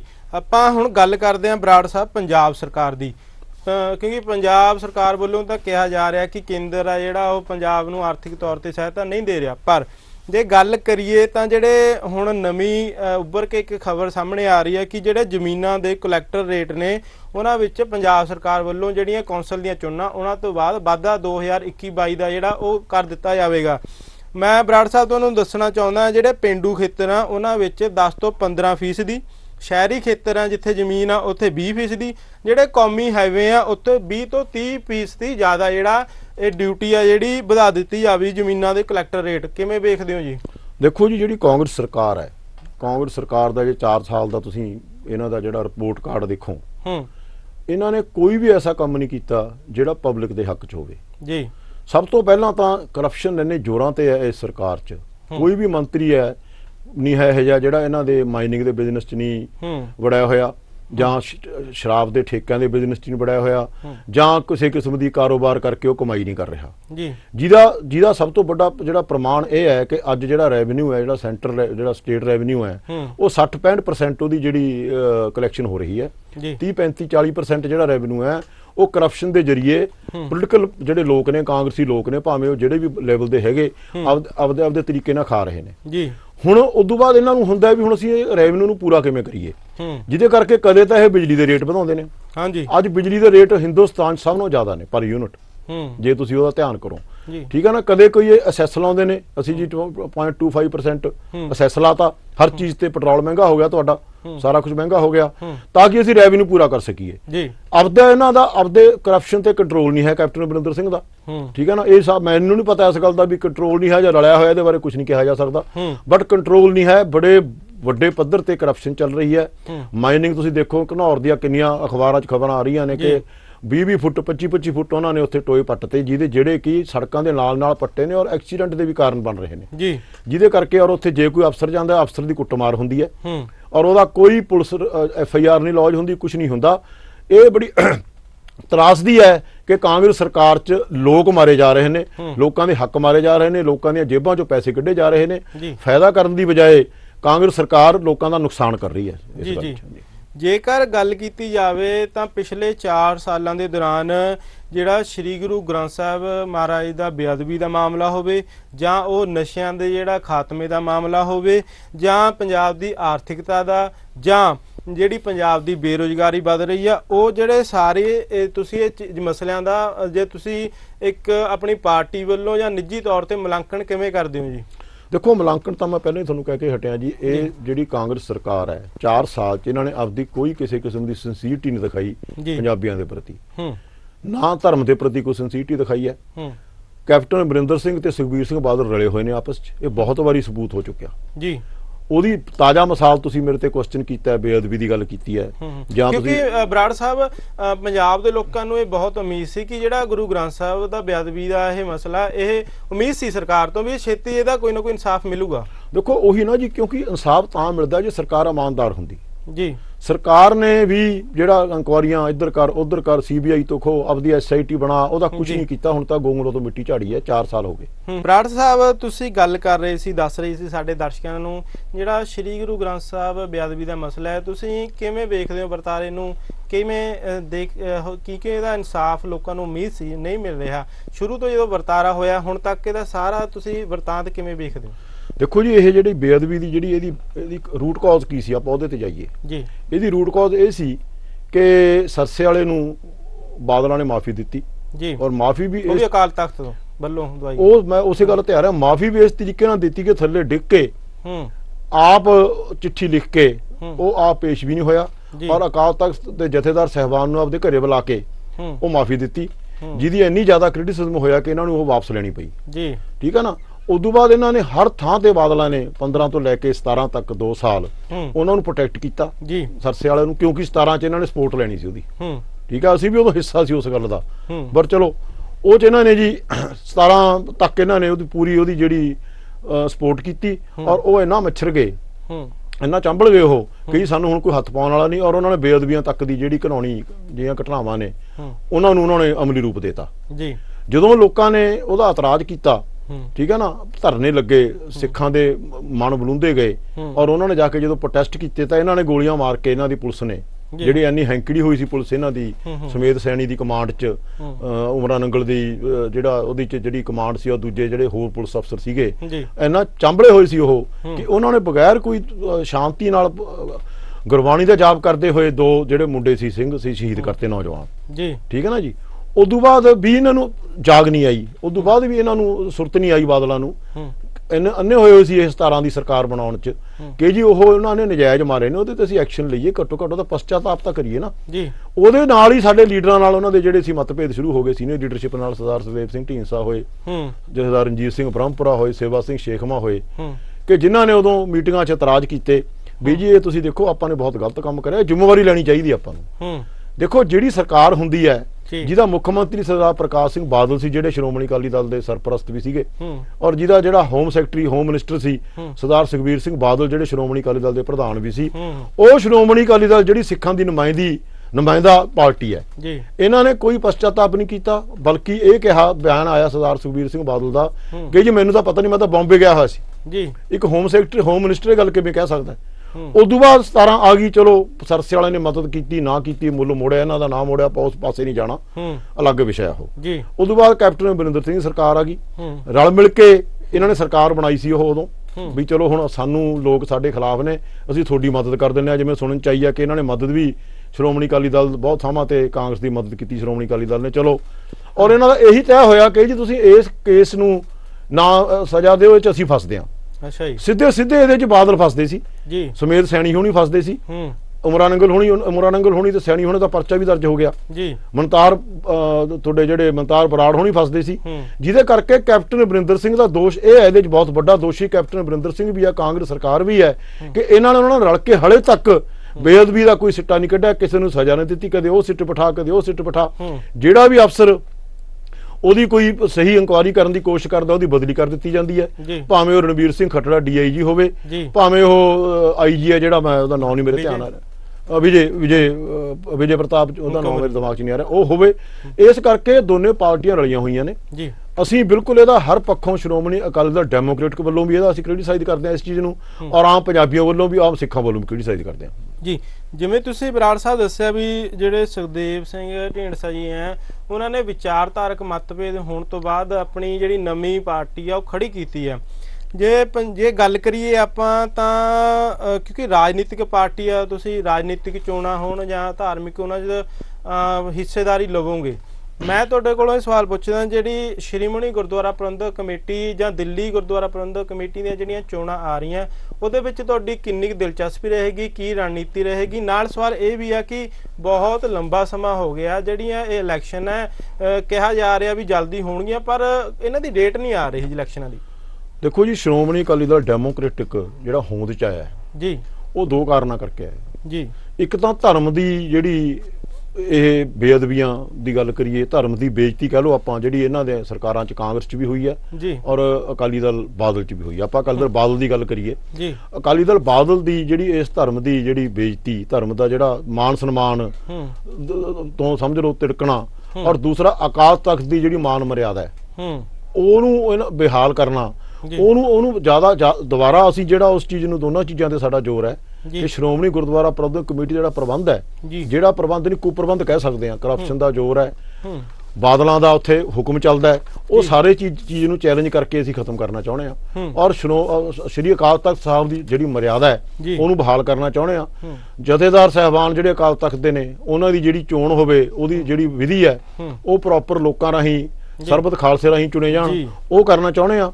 ਔਰ ਜਿਹੜਾ ਬਹੁਤ ਵਧੀਆ ਜਿਹੜਾ ਇੱਕ ਮਿਸਾਲ ਕਾਇਮ ਕਰਕੇ ਜਿਹੜਾ ਰਾਜ ਹੈ ਸ਼੍ਰੋਮਣੀ ਗੁਰਦੁਆਰਾ ਪ੍ਰਬੰਧਕ ਕਮੇਟੀ ਦਾ ਪ੍ਰਬੰਧ ਹੈ, ਉਹ ਨਿਰੋਲ ਧਾਰਮਿਕ ਬੰਦਿਆਂ ਦੇ ਹੱਥਾਂ 'ਚ ਦੇਣਾ ਚਾਹੁੰਦੇ ਆ। ਉਹਦਾ ਕੀ ਮਿਸਾਲ ਹੈ ਕਿ ਸ਼੍ਰੋਮਣੀ ਅਕਾਲੀ ਦਲ ਡੈਮੋਕ੍ਰੇਟਿਕ ਨੇ ਫੈਸਲਾ ਕੀਤਾ ਪਹਿਲੇ ਦਿਨ ਹੀ, ਜਦੋਂ ਢੀਂਡਸਾ ਸਾਹਿਬ ਨੇ ਇਹ ਫੈਸਲਾ ਕੀਤਾ ਕਿ ਮੈਂ ਹੁਣ ਸਿੱਖ ਕੌਮ ਦੀ ਸੇਵਾ ਕਰਨੀ ਹੈ, ਪੰਜਾਬੀਆਂ ਦੀ ਸੇਵਾ ਕਰਨੀ ਹੈ, ਮੈਨੂੰ ਅਕਾਲ ਪੁਰਖ ਨੇ ਬੜਾ ਕੁਝ ਦਿੱਤਾ, ਮੈਂ ਬੜੀ ਪਾਵਰ ਹੰਡਾਲੀ, ਸਭ ਕੁਝ ਦੇਖ ਲਿਆ, ਤਾਂ ਉਹਨਾਂ ਨੇ ਦੋ ਐਲਾਨ ਕੀਤੇ ਸੀ ਜਦੋਂ ਇਹ 2019 ਦਸੰਬਰ 'ਚ 99 ਸਾਲਾ ਸ਼੍ਰੋਮਣੀ ਅਕਾਲੀ ਦਲ ਦਾ ਮਨਾਇਆ ਹੈ। ਇੱਕ ਤਾਂ ਇਹਨਾਂ ਨੇ ਇਹ ਐਲਾਨ ਕੀਤਾ ਸੀ ਕਿ ਜੀ ਜਿਹੜਾ ਵੀ ਬੰਦਾ ਧਾਰਮਿਕ ਚੋਣ ਲੜੂਗਾ ਉਹ ਕੋਈ ਪੋਲੀਟੀਕਲ ਅਹੁਦਾ ਨਹੀਂ ਲੈ ਸਕਦਾ ਪਾਰਟੀ 'ਚ, ਔਰ ਕੋਈ ਚੋਣ ਨਹੀਂ ਲੜ ਸਕਦਾ। ਨਿਰੋਲ ਧਾਰਮਿਕ ਜਿਹੜੇ ਪ੍ਰਵਿਰਤੀ ਦੇ ਲੋਕ ਨੇ ਉਹ ਐਸਜੀਪੀਸੀ ਦੀ ਇਲੈਕਸ਼ਨ ਲੜ ਕੇ ਉਹਦਾ ਪ੍ਰਬੰਧ ਚਲਾਉਣਗੇ। ਠੀਕ ਹੈ ਜੀ। ਦੂਸਰਾ ਸਰਦਾਰ ਸੁਖਦੇਵ ਸਿੰਘ ਢੀਂਡਸਾ ਨੇ ਐਲਾਨ ਕੀਤਾ ਸੀ ਕਿ ਮੈਂ ਕੋਈ ਵੀ ਚੋਣ, ਨਾ ਅਸੈਂਬਲੀ, ਨਾ ਐਸਜੀਪੀਸੀ, ਨਾ ਪਾਰਲੀਮੈਂਟ, ਮੈਂ ਕੋਈ ਚੋਣ ਨਹੀਂ ਲੜੂੰਗਾ, ਮੈਂ ਸਿਰਫ ਜਿਹੜੀ ਹੈਗੀ ਪਾਰਟੀ ਦੀ ਦੇਖ ਰੇਖ ਕਰਕੇ ਪਾਰਟੀ ਨੂੰ ਚਲਾਉਣ ਦੀ ਕੋਸ਼ਿਸ਼ ਕਰੂੰਗਾ, ਸਹੀ ਲੀਹਾਂ ਤੇ ਲਿਆਉਣ ਦੀ ਸ਼੍ਰੋਮਣੀ ਅਕਾਲੀ ਦਲ ਨੂੰ ਕੋਸ਼ਿਸ਼ ਕਰੂੰਗਾ।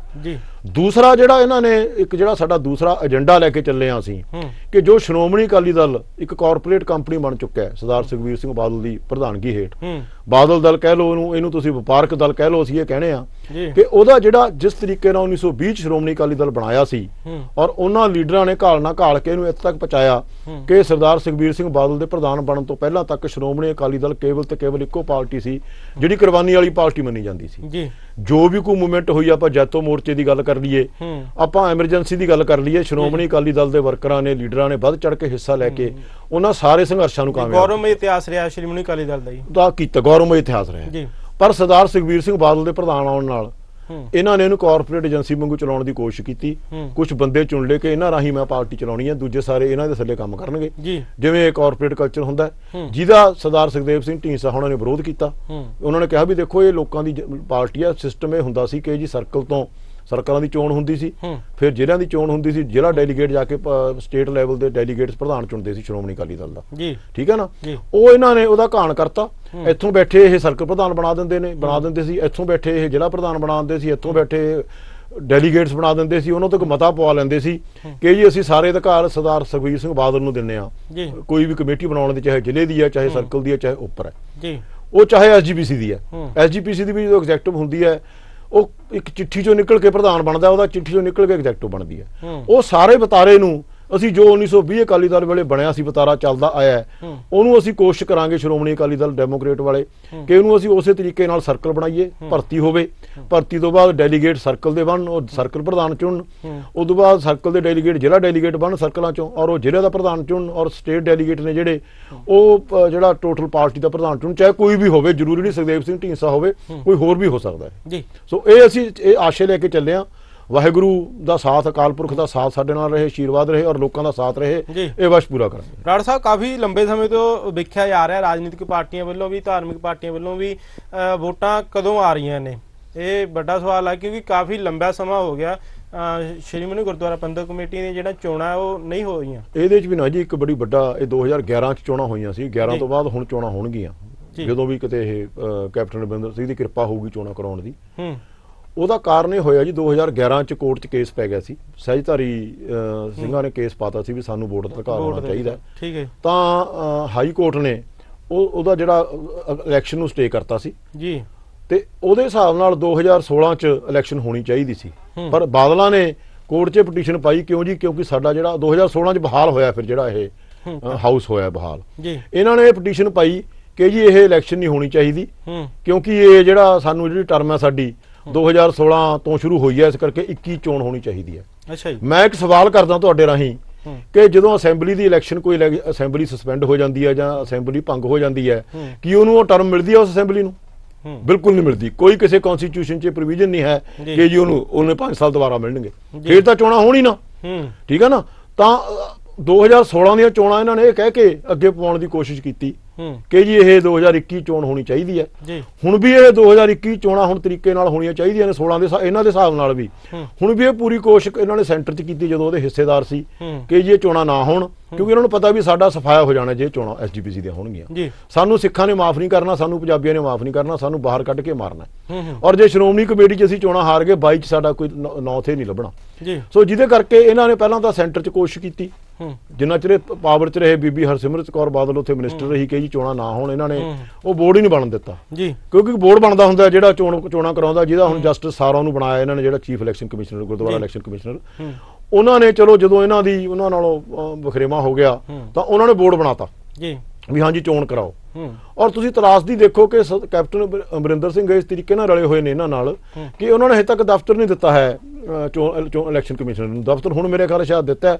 ਹੁਣ ਉਹ ਚੋਣਾਂ ਉਹਨਾਂ ਦਾ ਮਕਸਦ ਇੱਕੋ ਹੀ ਹੈ ਕਿ 22 ਤੋਂ ਪਹਿਲਾਂ ਇਹ ਚੋਣਾਂ ਨਾ ਹੋਣ, 22 ਦੀਆਂ ਚੋਣਾਂ ਤੋਂ ਬਾਅਦ ਇਹ ਚੋਣਾਂ ਹੋਣ ਤਾਂ ਕਿ ਸਾਡਾ ਸ਼ਾਇਦ ਮਾੜਾ ਮੋਟਾ ਕੋਈ ਜਿਹੜਾ ਖੁਸ਼ੀ ਹੋਈ ਜ਼ਮੀਨ ਹੈ ਉਹ ਸਾਨੂੰ ਮਿਲ ਸਕੇ। ਇਸ ਕਰਕੇ ਇਹ ਚੋਣਾਂ ਲੇਟ ਹੋਈਆਂ ਨੇ ਜੀ। ਬਰਾੜ ਸਾਹਿਬ, ਜਿਵੇਂ ਤੁਹਾਡੇ ਵਿਚਾਰਧਾਰਾ ਹੈ ਜਿਹੜੀ ਤੁਹਾਡੀ, ਜਿਵੇਂ ਜੇਕਰ ਗੱਲ ਕਰੀਏ ਤਾਂ ਸਾਬਕਾ ਜਥੇਦਾਰ ਰਣਜੀਤ ਸਿੰਘ ਹੋਣ ਜਾਂ ਬਲਦੇਵ ਸਿੰਘ ਬਡਾਲਾ ਜਿਹੜੇ ਰਾਗੀ ਭਾਈ ਸਾਹਿਬ ਨੇ, ਉਹਨਾਂ ਦੇ ਵਿਚਾਰਧਾਰਾ ਕਿਤੇ ਨਾ ਕਿਤੇ ਤੁਹਾਡੇ ਨਾਲ ਰਲਦੀ ਮਿਲਦੀ ਨਜ਼ਰ ਆ ਰਹੀ ਹੈ। ਕੀ ਤੁਹਾਡੀ ਭਵਿੱਖ ਵਿੱਚ ਰਣਨੀਤੀ ਰਹੇਗੀ ਜਿਹੜੀਆਂ ਸ਼੍ਰੋਮਣੀ ਗੁਰਦੁਆਰਾ ਪ੍ਰਬੰਧਕ ਕਮੇਟੀ ਜਾਂ ਦਿੱਲੀ ਗੁਰਦੁਆਰਾ ਪ੍ਰਬੰਧਕ ਕਮੇਟੀ ਦੀਆਂ ਜਿਹੜੀਆਂ ਵੋਟਾਂ, ਕਿਉਂਕਿ ਉਹਨਾਂ ਦਾ ਏਜੰਡਾ ਤੁਹਾਡੇ ਨਾਲ ਮਿਲਦਾ, ਤੁਸੀਂ ਇਹਨਾਂ ਦੇ ਸਹਿਯੋਗ ਨਾਲ ਜਿਹੜੀ ਇਲੈਕਸ਼ਨ ਹੈ ਲੜੋਗੇ ਜੀ? ਜਥੇਦਾਰ ਰਣਜੀਤ ਸਿੰਘ ਜੀ ਸਾਡੇ ਨਾਲ ਬਿਲਕੁਲ ਸਹਿਮਤ ਨੇ ਜੀ, ਅਸੀਂ ਇਕੱਠੇ ਚੱਲਦੇ ਹਾਂ ਜੀ। ਜਦੋਂ ਕੋਈ ਮੀਟਿੰਗਾਂ ਸਾਡੀਆਂ ਵੀ ਹੁੰਦੀਆਂ ਨੇ ਉਹਦੇ ਚੋਂ ਆਉਂਦੇ ਨੇ ਜਥੇਦਾਰ ਜੀ, ਆ ਕੇ ਆਪਦੇ ਵਿਚਾਰ ਦੱਸਦੇ ਨੇ। ਔਰ ਅਸੀਂ ਵੀ, ਸਾਡੇ ਵਰਕਰ ਵੀ ਜਦੋਂ ਵੱਖ-ਵੱਖ ਥਾਵਾਂ ਤੇ ਉਹਨਾਂ ਦੀ ਜਿਹੜੀ ਸਿੱਖ ਲਹਿਰ, ਉਹਨਾਂ ਨੇ ਇੱਕ ਅਕਾਲੀ ਪੰਥਕ ਲਹਿਰ ਬਣਾਈ ਹੈ, ਉਹਦੇ ਚ ਸਾਡੇ ਵੀ ਬੰਦੇ ਲੀਡਰ ਵੀ ਜਾਂਦੇ ਨੇ, ਪ੍ਰੋਗਰਾਮ ਵੀ ਉਹਨਾਂ ਦੇ ਕਰਾਉਂਦੇ ਨੇ। ਸੋ ਜਥੇਦਾਰ ਰਣਜੀਤ ਸਿੰਘ ਜੀ ਸਾਡੇ ਨਾਲ ਬਿਲਕੁਲ ਨਾਲ ਚੱਲੇ ਹੋਏ ਨੇ। ਰਵਿੰਦਰ ਸਿੰਘ ਜੀ ਸਾਡੇ ਨਾਲ ਚੱਲੇ ਹੋਏ ਨੇ ਜਿਹੜੇ ਸਾਬਕਾ ਸਪੀਕਰ ਨੇ। ਬ੍ਰਹਮਪੁਰਾ ਸਾਹਿਬ ਸਾਡੇ ਨਾਲ ਨੇ ਜੇ ਆਪਾਂ ਪੰਜਾਬ ਦੀਆਂ ਚੋਣਾਂ ਦੀ ਗੱਲ ਕਰੀਏ। ਬਡਾਲਾ ਵੀ ਸਾਡੇ ਨਾਲ ਨੇ, ਸਰਬਜੋਤ ਸਿੰਘ ਬੇਦੀ ਸਾਡੇ ਨਾਲ ਨੇ। ਸੋ ਇੱਥੇ ਜਿਹੜੀ ਅਸੀਂ ਚੋਣ ਲੜਨੀ ਆ, ਅਸੀਂ ਕੋਈ ਡੈਮੋਕ੍ਰੈਟਿਕ ਅਕਾਲੀ ਦਲ ਵੱਲੋਂ ਚੋਣ ਨਹੀਂ ਲੜਨੀ, ਉਹ ਸਿੱਖਾਂ ਵੱਲੋਂ ਚੋਣ ਲੜਨੀ ਆ ਅਸੀਂ। ਠੀਕ ਹੈ ਕਿ ਨਹੀਂ? ਉਹਦੇ ਸਾਰੀਆਂ ਧਿਰਾਂ ਰਲ ਕੇ ਜਿਨ੍ਹਾਂ ਦੀ ਵਿਚਾਰਧਾਰਾ ਮਿਲਦੀ ਆ ਅਸੀਂ ਰਲ ਕੇ ਚੋਣ ਲੜਾਂਗੇ। ਦੂਸਰਾ, ਦਿੱਲੀ ਜੇ ਚੋਣ ਦੀ ਗੱਲ ਕਰੀਏ ਉੱਥੇ ਵੀ ਇਹੀ ਸਰਦਾਰ ਸੁਖਦੇਵ ਸਿੰਘ ਢੀਂਡਸਾ ਦੀ ਪੂਰੀ ਕੋਸ਼ਿਸ਼ ਹੈ ਕਿ ਸਰਨਾ ਅਕਾਲੀ ਦਲ, ਦਿੱਲੀ ਅਕਾਲੀ ਦਲ ਜਿਹੜਾ ਸਰਨਾ ਜੀ ਦਾ ਪ੍ਰਧਾਨ ਹੈ, ਜੀਕੇ ਦਾ ਜਿਹੜਾ ਜਾਗੋ ਪਾਰਟੀ ਹੈ, ਜਥੇਦਾਰ ਰਣਜੀਤ ਸਿੰਘ ਜੀ ਦਾ ਦਿੱਲੀ 'ਚ ਬਹੁਤ ਆਧਾਰ ਹੈ, ਔਰ ਬਡਾਲਾ ਜਿਹੜੇ ਆਪਣੇ ਬਡਾਲਾ ਸਾਹਿਬ ਨੇ ਉਹਨਾਂ ਦਾ ਆਧਾਰ ਹੈ ਕਿ ਸਾਰਾ ਨਾਲ ਰਲ ਕੇ ਸਾਡਾ ਜਿਹੜਾ ਆਪਦਾ ਗਰੁੱਪ ਹੈ ਸ਼੍ਰੋਮਣੀ ਅਕਾਲੀ ਦਲ ਡੈਮੋਕ੍ਰੈਟਿਕ ਦਾ, ਸਾਰੇ ਰਲ ਕੇ ਉੱਥੇ ਚੋਣ ਲੜੀਏ। ਔਰ ਚੋਣ ਲੜ ਕੇ ਇਹਨਾਂ ਨੂੰ ਜਿਹੜਾ ਬਾਦਲਾਂ ਨੂੰ ਦਿੱਲੀੋਂ ਭਜਾਈਏ ਪਹਿਲਾਂ, ਫਿਰ ਅਸੈਂਬਲੀ, ਜੇ ਅਸੈਂਬਲੀ ਪਹਿਲਾਂ ਹੋ ਜਾਂਦੀ ਹੈ ਅਸੈਂਬਲੀ 'ਚ ਭਜਾਈਏ, ਜੇ SGPC ਪਹਿਲਾਂ SGPC 'ਚ ਭਜਾਈਏ ਤਾਂ ਕਿ ਲੋਕ ਕੋਈ ਰਾਹਤ ਦੀ ਸਾਹ ਲੈ ਸਕਣ। ਪੰਜਾਬ ਦੀ ਜੇਕਰ ਸਿਆਸੀ ਗੱਲ ਕਰੀਏ, 2022 ਦੇ ਵਿੱਚ ਇਲੈਕਸ਼ਨ ਸਮਾਂ ਬਹੁਤ ਘੱਟ ਰਹਿ ਗਿਆ, ਤੁਹਾਡੇ ਕੋਲ ਵੀ ਤਿਆਰੀ ਕਰਨ ਦਾ ਸਮਾਂ ਦੇਖਿਆ ਜਾਵੇ ਤਾਂ ਘੱਟ ਹੈ। ਕਿ ਜੇ ਤੁਹਾਨੂੰ ਕੀ ਲੱਗ ਰਿਹਾ ਵੀ ਤੁਹਾਡੀ ਵਿਚਾਰਧਾਰਾ ਦੇ ਨਾਲ ਦੀ ਕੋਈ ਪੰਜਾਬ ਦੇ ਵਿੱਚ ਪਾਰਟੀ ਹੈ ਜਿਹਦੇ ਨਾਲ ਤੁਸੀਂ ਰਲ ਕੇ ਇਕੱਠੇ ਚੱਲ ਸਕਦੇ? ਦੇਖੋ ਜੀ, ਪੰਜਾਬ 'ਚ ਜਿਹੜੀ ਇਲੈਕਸ਼ਨ ਹੋਣੀ ਹੈ ਨਾ ਜੀ, ਮੈਂ ਤੁਹਾਨੂੰ ਗੱਲ ਕਲੀਅਰ ਕਰਾਂ, ਕੋਈ ਵੀ ਇੱਕ ਪਾਰਟੀ, ਭਾਵੇਂ ਅਸੀਂ ਆ ਭਾਵੇਂ ਕੋਈ ਹੋਰ ਪਾਰਟੀ ਹੈ, ਉਹ ਇੱਥੇ ਸਰਕਾਰ ਨਹੀਂ ਬਣਾ ਸਕਦੀ। ਇਹ ਗੱਲ ਬੜੀ ਸਪਸ਼ਟ ਹੈ। ਸਰਕਾਰ ਲੋਕ ਦੇਖ ਰਹੇ ਨੇ ਥਰਡ ਫਰੰਟ ਦੀ ਸ਼ੇਪ 'ਚ। ਲੋਕ ਥਰਡ ਫਰੰਟ ਨੂੰ ਮਾਨਤਾ ਦੇਣਗੇ, ਲੋਕ ਥਰਡ ਫਰੰਟ ਨੂੰ ਹੀ ਸਰਕਾਰ ਬਣਾਉਣ ਵਾਸਤੇ ਜਿਹੜਾ ਕਾਮਯਾਬ ਕਰਨਗੇ। ਸਾਡੀ ਵਿਚਾਰਧਾਰਾ ਜਾਂ ਸਾਡਾ ਜਿਹੜਾ ਪਾਰਟੀ ਦਾ ਫੈਸਲਾ ਇਹ ਹੈ ਵੀ ਕਾਂਗਰਸ, ਅਕਾਲੀ ਦਲ ਤੇ ਤੀਜੀ ਹੁਣ BJP, ਤਿੰਨਾਂ ਪਾਰਟੀਆਂ ਨੂੰ ਛੱਡ ਕੇ ਸਾਡਾ ਕਿਸੇ ਵੀ ਪਾਰਟੀ ਨਾਲ ਸਮਝੌਤਾ ਕਰਨ ਨੂੰ ਤਿਆਰ ਆ। ਸਾਨੂੰ ਕੋਈ ਸਮੱਸਿਆ ਨਹੀਂ ਹੈ, ਬੈਠ ਕੇ ਜਿਵੇਂ ਵੀ। ਹਾਂਜੀ, ਜਾਂਦੇ ਇੱਕ ਕਾਲ ਲੈ ਲੈਂਦੇ ਹਾਂ। ਹਾਂਜੀ, ਸਤਿ ਸ਼੍ਰੀ ਅਕਾਲ ਜੀ, ਸਵਾਗਤ ਹੈ ਤੁਹਾਡਾ। ਹੈਲੋ, ਸਤਿ ਸ਼੍ਰੀ ਅਕਾਲ ਸਾਹਿਬ, ਮੈਂ ਮਨਜੀਤ ਸਿੰਘ ਚੀਮਾ ਬੋਲਦਾ ਜੀ। ਹਾਂਜੀ ਚੀਮਾ ਸਾਹਿਬ, ਸਵਾਗਤ ਹੈ ਜੀ। ਅੱਛਾ ਭਾਜੀ ਉਹਨਾਂ ਨਾਲ ਮੈਂ ਇੱਕ ਦੇਖੋ ਬੜੇ ਬਿਆਨ ਦੇ ਰਹੇ ਆਪਣੇ ਅਸੀਂ ਜੀ ਇਲੈਕਸ਼ਨ ਲੜਨੀ ਦਿੱਲੀ ਉਹਨਾਂ ਨਾਲ ਜੀ ਸਰ ਨੇ ਉਹਨਾਂ ਨਾਲ ਰਲ ਕੇ ਹੈ ਜੀ ਤੇ ਬਾਦਲਾਂ ਨੂੰ ਲਾਉਣਾ। ਦੇਖੋ ਤੁਸੀਂ ਫਿਰ ਤੁਹਾਨੂੰ ਬਾਦਲਾਂ ਤਾਂ ਸਰ ਨੇ ਚ ਤੁਹਾਨੂੰ ਕੋਈ ਫਰਕ ਹੀ ਨਹੀਂ ਦਿੰਦਾ, ਫਿਰ ਤੁਹਾਡੇ ਵੀ ਐਨਕ ਲੱਗੀ ਆ ਉਹ ਹਰੀ ਸਮਝ ਨਹੀਂ। ਦੇਖੋ ਤੁਸੀਂ ਜੇ ਕੁਛ ਕਰਨਾ ਆ ਇੰਡੀਪੈਂਡੈਂਟ ਹੋ ਕੇ ਕਰੋ, ਕਿਸੇ ਇੱਕ ਰਾਹ ਦਿਓ, ਨਹੀਂ ਤਾਂ ਫਿਰ ਇਹ ਆ ਕੀ ਹੋਇਆ ਵੀ ਮੂੰਹ ਨਾਲ ਲਾ ਕੇ ਨੱਕ ਨਾਲ ਲਾ ਕੇ ਮੂੰਹ ਨਾਲ ਲਾ ਲਈ। ਦੇਖ ਵੀਰ ਮੇਰਿਆ ਤੁਹਾਨੂੰ ਦੇਖੋ ਤੁਸੀਂ ਕੌਮ ਦਾ ਸੋਚਦੇ ਆ ਤਾਂ ਚੰਗੀ ਤਰ੍ਹਾਂ ਸੋਚੋ। ਆ ਤਾਂ ਫਿਰ ਢੀਂਡਸੇ ਹੋਣੀ ਉਹ ਹੀ ਬਾਦਲਾਂ ਤਾਂ ਢੀਂਡਸੇ ਹੋਣਾ ਚ ਕੋਈ ਫਰਕ ਨਹੀਂ, ਇਹ ਤੁਹਾਨੂੰ ਭੁਲੇਖੇ ਆ ਤੁਹਾਡੇ ਦਿਲਾਂ ਦੇ। ਦੇਖੋ ਹੁਣ ਜਿੰਨੀ ਵੀ ਤੁਸੀਂ ਇਹ ਢੀਂਡਸੇ ਹੋਣੀ ਬਾਦਲ ਹੋਣਾ ਦੇ ਡੋਡੂ ਚੱਕੀ ਫਿਰਦੇ ਸੀ। ਜੀ ਜੀ ਚੀਮਾ ਜੀ ਆਪਣੇ ਕੋਲ ਨਾ ਸਮਾਂ ਘੱਟ ਆ ਸ਼ੋਅ ਦਾ, ਤੁਸੀਂ ਜਲਦੀ ਥੋੜਾ ਜਿਹਾ ਪੁੱਛ ਲਓ ਜੀ। ਆਹੋ ਜਿਹੜੇ ਸਰ ਨੇ ਉਹਨਾਂ ਨੇ ਕਾਂਗਰਸ ਨਾਲ ਰਲ ਕੇ ਸਾਡਾ ਕੀ ਨਹੀਂ ਕੀਤਾ ਜੀ ਹੈ, ਆ ਤੁਹਾਡੇ ਦਾਦੂਵਾਲ ਵਾਲਿਆਂ ਨੇ ਸਾਡਾ ਕੀ ਨਹੀਂ ਨੁਕਸਾਨ ਪਹੁੰਚਾਇਆ, ਮੰਡ ਨੇ ਕੀ ਤੁਸੀਂ ਦੇਖੋ ਜੇ ਤੁਸੀਂ ਆਹ ਰਲਵਾਂ ਕੰਮ ਕਰਨਾ ਤੁਹਾਡੇ ਤਾਂ ਉਹਨਾਂ ਦੇ ਬਿਲਕੁਲ ਕੋਈ ਫਰਕ ਨਹੀਂ। ਚੀਮਾ ਸਾਹਿਬ ਤੁਹਾਡਾ ਸਵਾਲ ਆ ਗਿਆ ਸਾਡੇ ਕੋਲ, ਬਰਾੜ ਸਾਹਿਬ ਦੇਣਗੇ ਸਪਸ਼ਟੀਕਰਨ ਜੀ। ਬਰਾੜ ਸਾਹਿਬ ਕੀ ਕਹਿਣਾ ਚਾਹੋਗੇ ਜਾਂਦੇ ਹੁੰਦੇ ਕਿਉਂਕਿ ਸਮਾਂ 1-2 ਮਿੰਟ ਦਾ ਹੀ। ਹਾਂ ਚੀਮਾ ਸਾਹਿਬ ਬੇਨਤੀ ਇਹ ਸੀ ਕਿ ਅਸੀਂ ਇਹੀ ਕੋਸ਼ਿਸ਼ ਕਰ ਰਹੇ ਹਾਂ, ਸਾਨੂੰ ਵੀ ਪਤਾ ਹੈ ਜੋ ਵੀ ਜਿਹਦਾ ਕਿਰਦਾਰ ਹੈਗਾ ਜੀ ਕਿ ਵੋਟਾਂ ਪਾੜਨ ਤੋਂ ਕਿਵੇਂ ਰੋਕੀਆਂ ਜਾ ਸਕਣ। ਉਹ ਆਪਦੀ ਸ਼ਕਤੀ ਨਾਲ ਆਪਦੇ ਪੈਸੇ ਨਾਲ ਉਹਨਾਂ ਦੀ ਕੋਸ਼ਿਸ਼ ਹੈ ਕਿ ਅਸੀਂ ਵੋਟਾਂ ਪਾੜ ਦਈਏ, ਵੱਧ ਤੋਂ ਵੱਧ ਧਿਰਾਂ ਖੜਿਆਂ ਕਰੀਏ ਔਰ ਦੁਬਾਰਾ ਪਾਵਰ ਚ ਆ ਜਾਈਏ। ਸਾਡਾ ਨਿਸ਼ਾਨਾ ਇਹ ਹੈ ਵੀ ਕਿਸੇ ਵੀ ਤਰੀਕੇ ਨਾਲ ਜਿਹੜਾ ਹੈ ਅਸੀਂ ਵੋਟਾਂ ਪਾੜਨ ਤੋਂ ਰੋਕੀਏ ਔਰ ਬਾਦਲਾਂ ਨੂੰ ਬਾਹਰ ਕਰੀਏ ਤਾਂ ਕਿ ਜਿਹੜਾ ਇੱਕ ਵਧੀਆ ਪ੍ਰਬੰਧ ਸ਼੍ਰੋਮਣੀ ਗੁਰਦੁਆਰਾ ਪ੍ਰਬੰਧਕ ਕਮੇਟੀ ਦਾ ਵੀ ਐਸਜੀਪੀਸੀ ਦਾ ਵੀ ਉਹ ਦਿੱਤਾ ਜਾ ਸਕੇ। ਜੀ ਜਾਂਦੇ ਜਾਂਦੇ ਤੁਸੀਂ ਕੋਈ ਸੁਨੇਹਾ ਦੇ ਸਕਦੇ ਹੋ ਜੀ ਸਾਡੇ ਜਿਹੜੇ ਦਰਸ਼ਕਾਂ ਉਹਨਾਂ ਨੂੰ, ਕੀ ਸੁਨੇਹਾ ਦੇਣਾ ਚਾਹੋਗੇ ਕਿਸਾਨੀ ਅੰਦੋਲਨ ਦੇ ਸੰਬੰਧ? ਬਸ ਜੀ ਮੈਂ ਤਾਂ ਇਹੀ ਕਹਿਣਾ ਕਿ ਵੱਧ ਤੋਂ ਵੱਧ 26 ਜਨਵਰੀ ਦੀ ਜਿਹੜੀ ਟਰੈਕਟਰ ਪਰੇਡ ਹੈ ਉਹ ਚ ਵੱਧ ਤੋਂ ਵੱਧ ਹਿੱਸਾ ਲਓ। ਜਿਹੜੇ ਦਿੱਲੀ ਜਾ ਸਕਦੇ ਨੇ ਦਿੱਲੀ ਜਾਓ, ਜਿਹੜੇ ਨਹੀਂ ਦਿੱਲੀ ਜਾ ਸਕਦੇ ਇੱਥੇ ਵੀ ਟਰੈਕਟਰ ਪਰੇਡਾਂ ਨਿਕਲਣਗੀਆਂ, ਉਹਦੇ ਸ਼ਾਮਲ ਹੋਵੋ। ਸ਼ਾਮਲ ਹੋ ਕੇ ਕਿਸਾਨੀ ਅੰਦੋਲਨ ਦਾ ਵੱਧ ਤੋਂ ਵੱਧ ਸਮਰਥਨ ਕਰੋ। ਭਾਵੇਂ ਤੁਸੀਂ ਫਿਜ਼ੀਕਲ ਤੌਰ ਤੇ ਸਮਰਥਨ ਕਰ ਸਕਦੇ ਹੋ, ਭਾਵੇਂ ਮਾਨਸਿਕ ਤੌਰ ਤੇ ਕਰ ਸਕਦੇ ਹੋ, ਭਾਵੇਂ ਫਾਈਨੈਂਸ਼ੀਅਲ ਤੌਰ ਤੇ। ਵੈਸੇ ਫਾਈਨੈਂਸ਼ੀਅਲ ਤੌਰ ਤੇ ਬਹੁਤ ਵੱਡੀ ਪ੍ਰਾਪਤੀ ਆ ਉੱਥੇ, ਪਰ ਫਿਰ ਵੀ ਤੁਸੀਂ ਜਿੰਨਾ ਵੀ ਜਿਵੇਂ ਵੀ ਆਪਦਾ ਯੋਗਦਾਨ ਪਾ ਸਕਦੇ ਹੋ। ਮੈਂ ਸਮਝਦਾ ਕਿਸਾਨ ਅੰਦੋਲਨ ਯੋਗਦਾਨ ਪਾਉਣਾ ਚਾਹੀਦਾ ਤਾਂ ਕਿ ਤਿੰਨੇ ਬਿੱਲਾਂ ਨੂੰ ਕੈਂਸਲ ਕਰਾ ਕੇ ਰਿਪੀਲ ਕਰਾ ਕੇ ਆਪਾਂ ਵਾਪਸ ਸ਼ਾਨ ਨਾਲ ਜਿੱਤ ਕੇ ਆ ਸਕੀਏ। ਇੰਨੀਆਂ ਬੇਨਤੀਆਂ ਕਰਦਾ ਕਿ ਮੈਂ ਦਾ ਯਾਚਕਾਂ ਵਾਹਿਗੁਰੂ ਜੀ ਕਾ ਖਾਲਸਾ। ਬਰਾੜ ਸਾਹਿਬ ਨੇ ਬਹੁਤ ਆਪਣਾ ਕੀਮਤੀ ਸਮੇਂ ਚੋਂ ਸਮਾਂ ਕੱਢ ਕੇ ਆਪਣੇ ਵਿਚਾਰ ਸਾਨੂੰ ਦੱਸੇ ਨੇ। ਸਾਡਾ ਜਿਹੜਾ ਸਮਾਂ ਉਹ ਇਜਾਜ਼ਤ ਨਹੀਂ ਦੇ ਰਿਹਾ ਜੀ, ਖਿਮਾ ਦੇ ਜਾਚਕਾਂ ਜੀ। ਧੰਨਵਾਦ। ਵਾਹਿਗੁਰੂ ਜੀ ਕਾ ਖਾਲਸਾ ਵਾਹਿਗੁਰੂ ਜੀ ਕੀ ਫਤਿਹ।